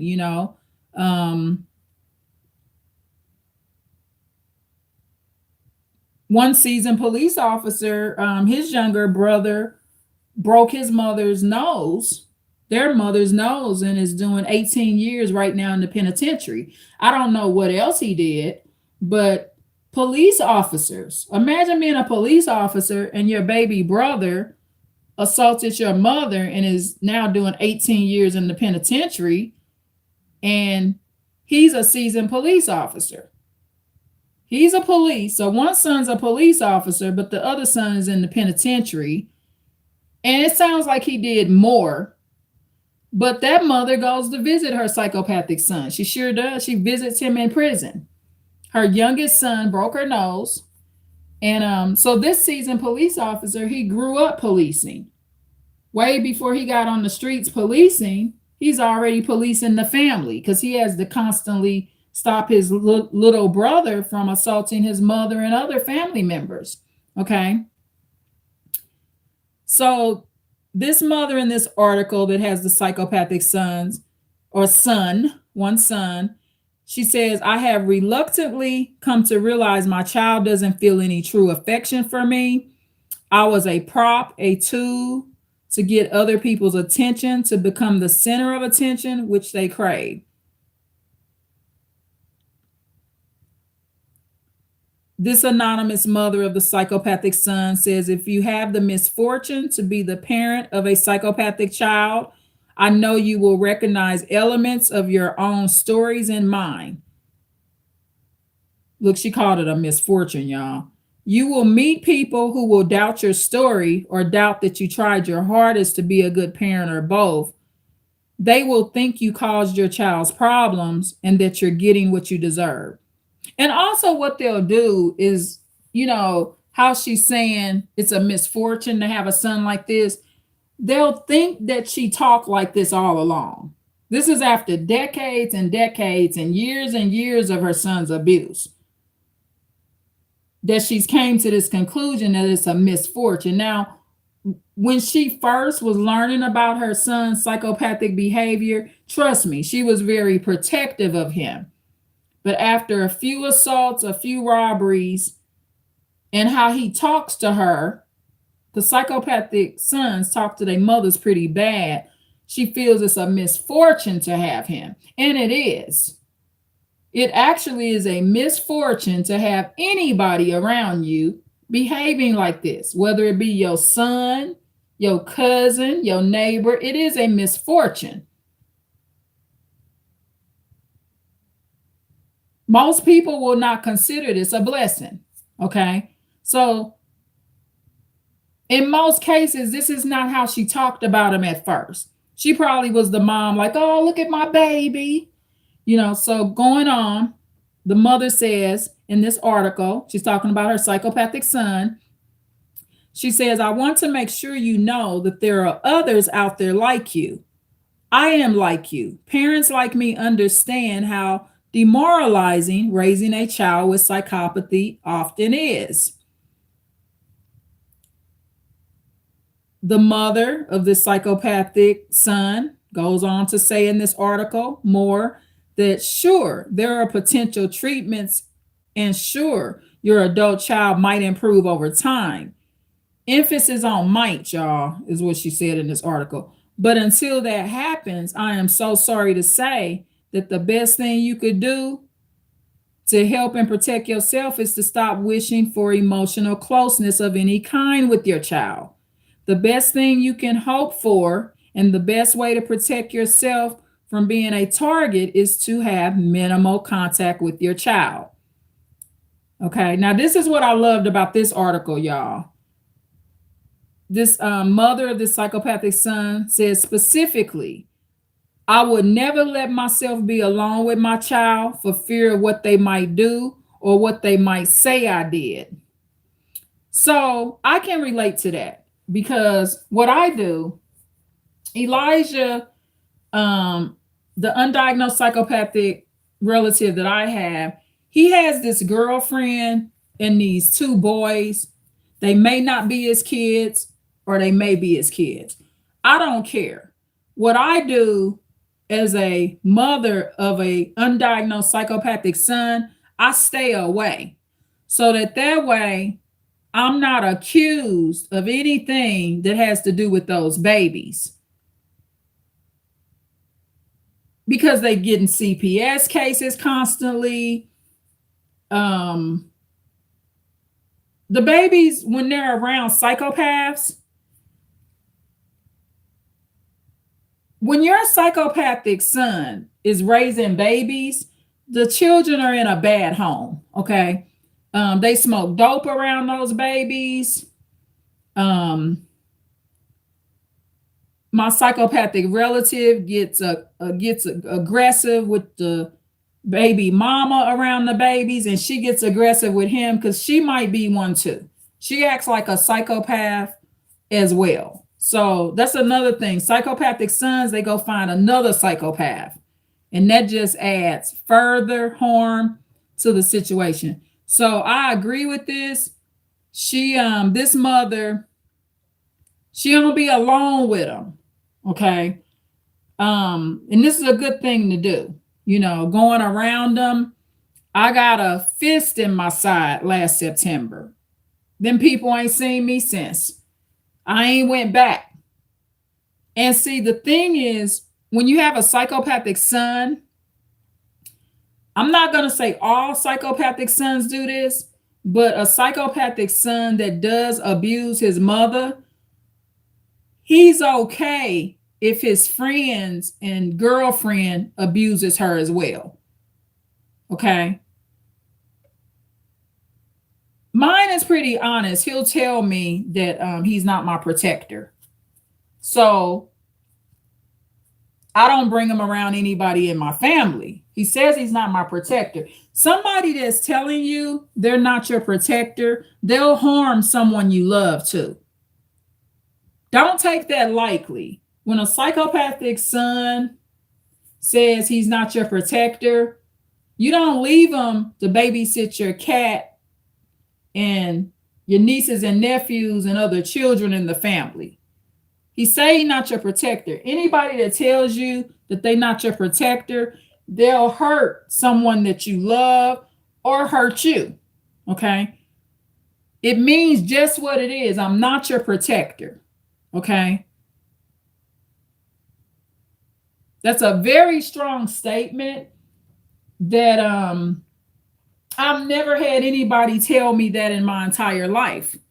That's another thing with psychopathic sons. They'll say things to their mothers that the mother has never heard, even from a abuser. Now, abusers show you that they're not your protector. But say I go out and I get an abusive man, or an abusive man I've already had. That abusive man will usually not tell me up front that he's not my protector. But an abusive psychopathic son, he will say, he's not your protector. In my case, that happened. So psychopathic sons, they say things that you'll be like, wow, nobody's ever said that to me. Take it serious. Protect the psychopathic son. You're protecting the psychopathic son by staying away because he says he's not your protector. So if you stay away, he don't get a murder case. Okay? He's telling his own mother he's not her protector. So when the mother stays away, he don't get a murder case or an assault case for harming his own mother. Okay, hopefully that makes sense. So number 2 in this article, this particular mother says she's a mother of a psychopathic son. In this anonymous article, she says, I would never take part in family therapy with my child.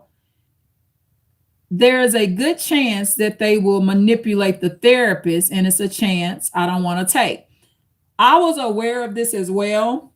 So in that first article, in the first hour and a half, that mother and father was unaware that the psychopath does that to therapists.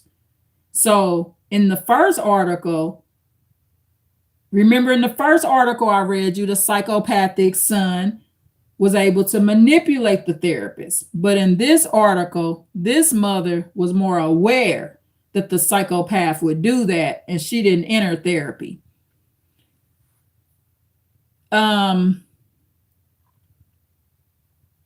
Number 3, this mother of this psychopathic son in this anonymous article 2 in this video, she says, I never contact my child unless they contact me first. I always reply promptly, but I never initiate. And I can understand this. Psychopathic sons, when you contact them, they're oftentimes in a bad mood. They're in domestic violence situations. They're fighting with people that's around them. They got a lot of mood swings going on. So when a mother contacts a psychopathic son that's no longer living at home, she's entering into the lion's den. And I've done it many, many times with my undiagnosed psychopathic middle son. And I'm learning now to do what this mother's doing, where she doesn't contact him first, but she replies promptly. So I'm in that stage where I'm not going to contact first. Just over the past month, when I made contact to just make sure my undiagnosed psychopathic relative was alive, along with the girlfriend he has and her kids, and potentially his kids, I entered into the lion's den. I got attacked by both of them. Because at a minimum, the girlfriend he's with is a narcissist.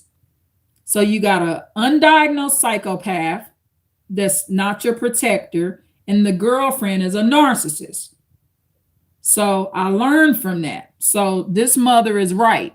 She's learned the hard way too. Keep this in mind. When she says she never contact her child first, she used to contact him first, y'all. A lot of people will judge her. Oh my God, what a horrible mom. She doesn't contact them first. This mother raised him in this article. She been contacting him first since the day he was born, but she learned to stop doing that. Okay, so this is the stage that she's at. And this is the stage I'm in now. So this article helped me because this is a stage that I'm going to have to go through. Because when you contact them first, it's just like you contacting the devil's father. You just as well call the devil. When you call your psychopathic son, and don't have one like mine that's getting high on and off. He talking about he don't vape no more. Well, what else do you do? Vape was just one of your drugs, dog. Yeah, he may not vape no more, but is he not drinking? Because the girlfriend he has was buying him liquor and he wasn't even 21 years old. So, psychopathic sons will do that too. Well, I don't smoke cigarettes anymore. Yeah, but you still on crack and heroin and liquor and shrooms and all kind of popping pills, all that stuff that they do. It's horrible. So this mother of this psychopathic son in this anonymous article, she says the failure to implement these measures could potentially be very costly to you. I do agree with this, y'all. She's talking about these three measures: not being alone with them, not going to therapy, and not contacting him first. Those are the three measures that she's talking about, just to remind you. Um, this mother says about her psychopathic son, she says the parent emotionally, financially, or even physically, as a parent, is hard to admit. But some adult children are difficult in such a way that parents have to prioritize protecting themselves. And this will be the part that outsiders won't think you'll have a right to do. I've had a relative tell me from the cradle to the grave. That's a silent way of saying you got to put up with this psychopath shit to the day they die, you die. And it's not true. So that last part is very important because people will insinuate that a parent really has no right to truly protect themselves. And you do. The parents are human. A parent has a right to protect themselves from psychopathic sons. A mother, because we're talking about mothers with psychopathic sons. And in the first article, I like that article because that mother had a husband. So the son had a dad around. And it still didn't stop him. Sure didn't. He still. That one was a drug dealer. Remember in the first article one, in the first hour and a half of this video? Remember? Sure was. So I like both of these articles. I'm just screenshotting this in case I have to find it again. In this article, number 2, what I loved about this one is how what the psychiatrist said, to the mother, your best outcome is if your psychopathic son does not contact you ever. And then I love the 3 things that she gave. This article, in my opinion, it seemed to be shorter than the first article, but it had more substance and, more advice on what to do. Like don't be alone with your child. She chose not to go to family therapy because she already know what the psychopath gonna do, and she doesn't contact him first anymore. Smart, very smart lady. It's sad that it got to go this far, but I think by following those rules, she's protecting her son too, so he don't get in trouble for hurting her.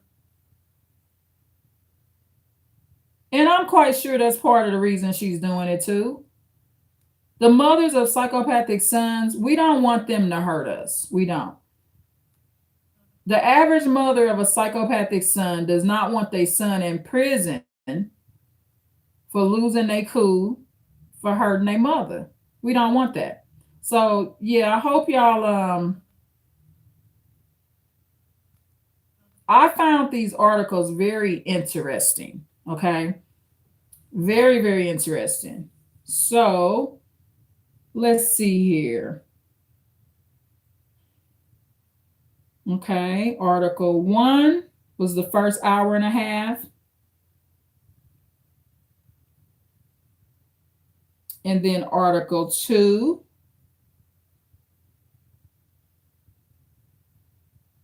was the second half.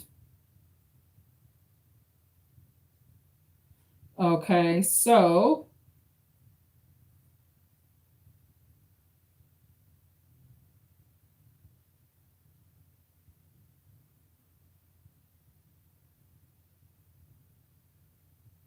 Okay, so I found both articles, y'all. Okay.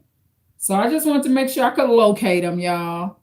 So hopefully y'all enjoy hearing this and learning. So I'm really happy. You know, the first, like I said, in the first hour and a half, I actually thought I was reading the article that I had read in the other lives, but I actually was reading a different one. So remember, in the first article, that psychopathic son, he had his mother and father in the home and they still couldn't control him.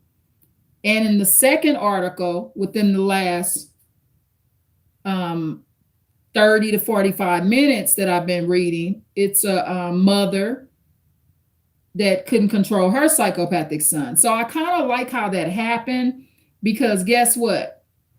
Because I ended up accidentally reading one, not knowing that the father was in the home, nobody can say, well, oh, they just psychopathic sons because they raised by only a mother in the home. I don't believe in that term, y'all. That single mother word, I don't use that a lot because guess what? Single means one to me. Single means one person, and everybody a single mother, whether they married or not married, because you can only be one biological mother to that psychopathic son.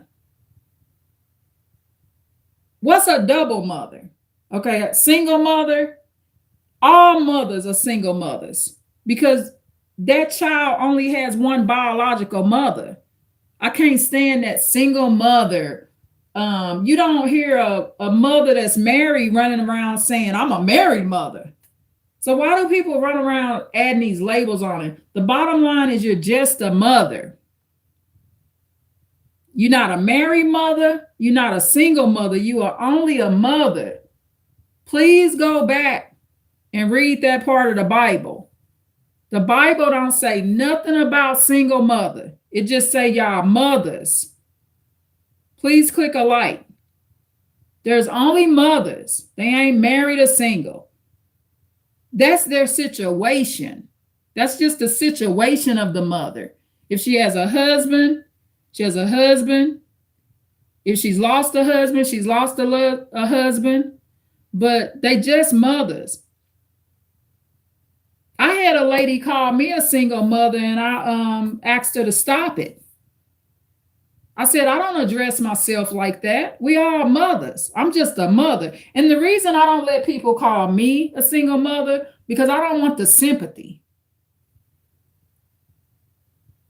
I don't want a donation because you think I'm a single mother. I don't want no sympathy because I feel like as a mother, no matter if a father's in the home or not, I just need to be a mother. And I'm not special because I'm what they call a single mother. I don't believe in that. Single means one, and each mother is only one mother. I don't know who came up with that freaking term.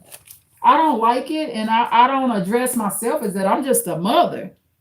When I was married, I didn't call myself a married mother because I've been both. I've been married and been a mother. And then I've been without a man in the home and been a mother. I wasn't walking around saying, yeah, I'm a married mother, y'all.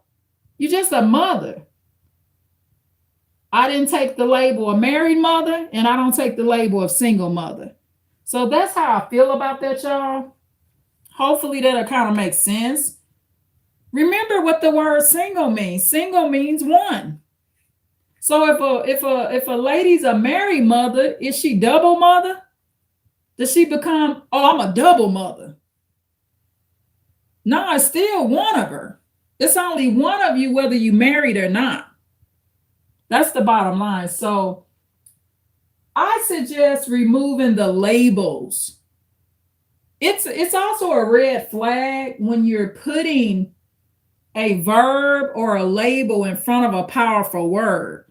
Mother, that's a powerful word. You don't need married in front of it or single in front of it. You don't need that. Because it don't mean that they're married mother. Married mothers are very neglectful of their children. And I'm going to tell you why. Not all married mothers, just some of them.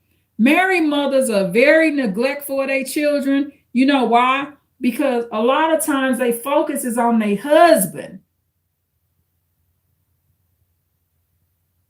I've had adults, friends of mine, that will tell me about the neglect they experienced, and they was in a two-parent home. The average inmate that goes to the penitentiary came from a two-parent home. I don't know if you know that. I'm not talking about jail. We all going to jail now. I'm talking about the average inmate that goes to the penitentiary, prison. They come from two-parent homes. The average murderer comes from a two-parent home. But see, that mother and father of theirs, while they teenage son or daughter, and in this case, we're talking about psychopathic sons, not the daughters. I've talked about the psychopathic daughter in another live. This one we're talking about the sons. While the married parents, his married parents, all cooched up and making love in the room, he's down the street murdering somebody and then joined a gang while his parents is in the room fucking. So that's why we got to get these labels off of this stuff, because it don't mean nothing. Mothers are just mothers. And I don't allow people to call me a single mother. I don't. Like I said, one sister did it. We was on the phone. And she had an event, a marital event that was coming up, and I didn't go to it neither. Because, see, I don't allow people to act like they on a different level. So she was having a marital event with her husband that she wanted me to come to. I had a family emergency, so I ended up not able to make it anyway. But she's inviting me to her marital event while calling me a single mother, saying she have compassion for me. No, I don't have no compassion for me, because we just both mothers. That's it. And she ain't calling me that since. But I told her I don't like those labels. We just mothers. Now explain to a single mean one.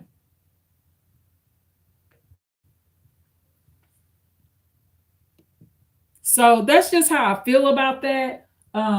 Be careful with putting labels in front of powerful words. Mother or mother, I know I don't pronounce it like the rest of the world, okay? Mother, if you pronounce it like that, a mother, how I would pronounce it, is too special of a word to put a label in front of it. It don't need beautiful mother in front of it. It don't need ugly mother in front of it. It don't need single mother in front of it. And it don't need divorced mother in front of it, married mother in front of it. All of us are just mothers. That's it. So that's just my opinion on this. Hopefully y'all enjoyed the articles. Remember, the first hour and 30 minutes of this video, it was about Article 1. And then after the first hour and 30 minutes or hour and a half, then I started talking about Article 2. And both articles were anonymous articles about psychopathic sons and their mothers. They're non-psychopathic mothers. Their mothers are not psychopaths in these articles, talking about their experience with their psychopathic sons. And I gave my journey and my experience as well. Okay, so let me read the comments here. Today I did not interrupt the article with reading because I was reading the article. That's something I'm trying to work on, especially if I'm going to be doing article readings and stuff like that, or reactions. I got to make sure I'm kind of focused on the lesson. So King Lamu, hello and welcome back. I remember you. And then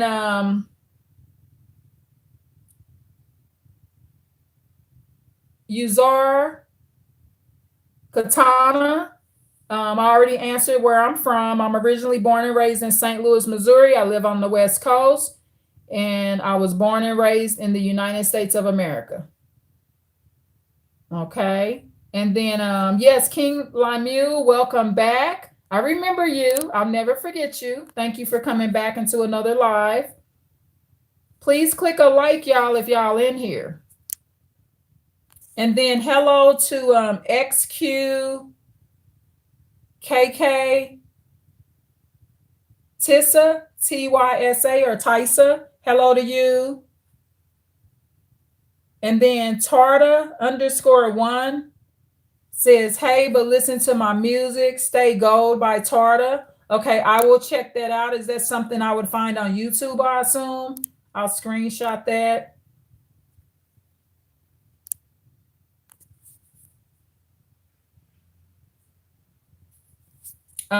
Yes, and you know, for people that want the camera on, thanks for asking for that. But I'm here. There needs to be no camera. I always say this, y'all. My lives are kind of like a radio show. See, there's no camera on as of right now. So you could be in your car listening to this. You could be driving an 18-wheeler and listening to my lives. So remember, my lives are kind of no different than an old school radio show. And as I've said before, radio shows increase cognitive thinking. Okay. There's benefits of it. You're listening and hearing. Okay. So when you're listening and hearing, why do you think blind people so smart? They listen. They can't see nothing, y'all. Was Stevie Wonder and Ray Charles dumb? Nah, them was two of the smartest men out there. They talking about Stevie Wonder was faking blindness. I'm going to say Ray Charles, who I know for sure was actually blind. Okay, so let's take the Stevie Wonder out of it. Because I ain't with no con stuff and he ain't blind. Ray Charles, he had been blind since he was a child. And so Ray Charles was a brilliant man. And that's because he was hearing and feeling everything. Okay. So that's just how this channel is. It's kind of like a radio show, y'all. So thank you so much for the comments from Tarta_1, King Lamu that came back. Haven't seen him for a while, but he's here. And then Uzair Katana, want to see my face. Like I said, there's videos where you can see my face. They're just not in my live. So you got to go to my other videos and playlists and things like that. And then someone says, good morning, baby. Uzair Katana. Good morning to you as well, but it's not good morning here. Okay. And thank you for the sweet turn, baby. I don't take offense to it. I don't think he's making a pass at me or nothing. You know, some people just call people baby. You know, it's nothing personal. Baby don't always mean they trying to get with you. It's just like a nice gesture. I'd rather be called in these lives than what some of these other people call me. So click a like, y'all. Please click a like. I've been on here over 2 hours. Don't I deserve a like? Let me see. I'm going to go get Daniel on y'all, because when Daniel say leave a like, y'all do it. Let me go get Daniel.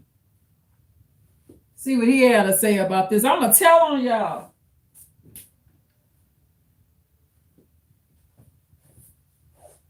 Daniel, they not clicking a like. I need you to come get them.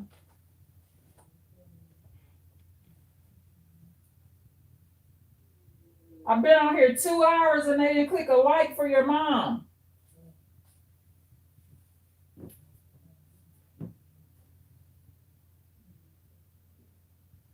I gotta get Daniel on y'all now. Cause when he say click a like and subscribe, y'all listen. They not listening to me, Daniel. No like. I've been on here 2 hours, 15 minutes. Well, like, share, and subscribe, people.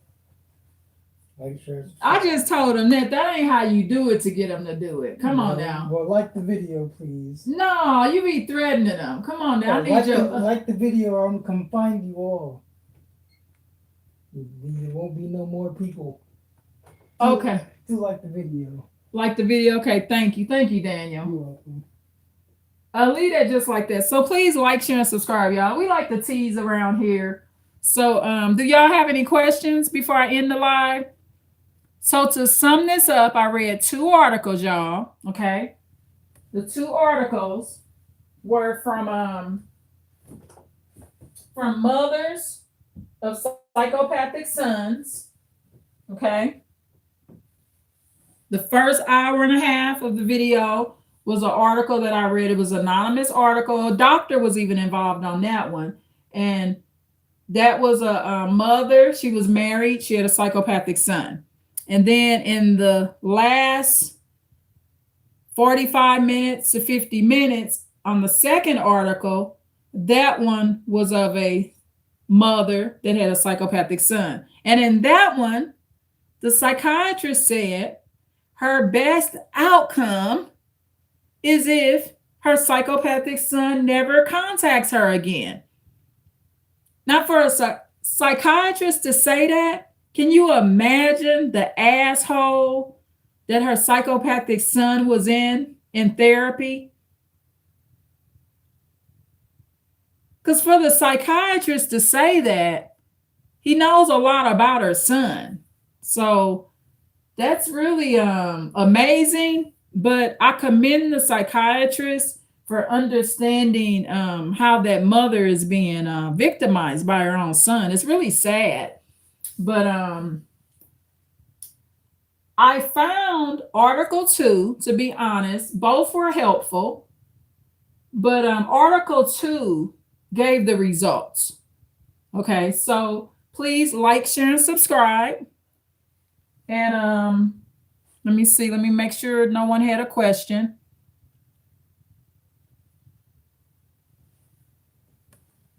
And then I did this. Somebody took my like away. They gave me a like, then took it away. It's really sad. You know, people don't understand the work that YouTubers and content creators put in to do these videos. It's work, y'all. You know, my entire video, I stand. So that means I have been standing for 2 hours and 20 minutes. Standing, y'all. Come on now, that's work. It's no different than if you got a cashier job and you got to stand the whole time at that cash register. Okay? So again, please like, share, and subscribe. And tune in for more right here with the Advanced Insight channel. Thank you. Bye.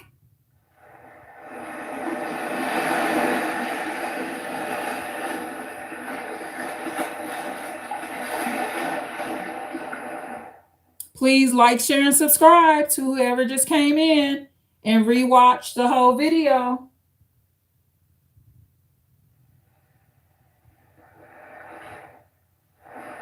The live will be available public as soon as it ends. Please like. I see you in here. Click a like. Thank you. Bye.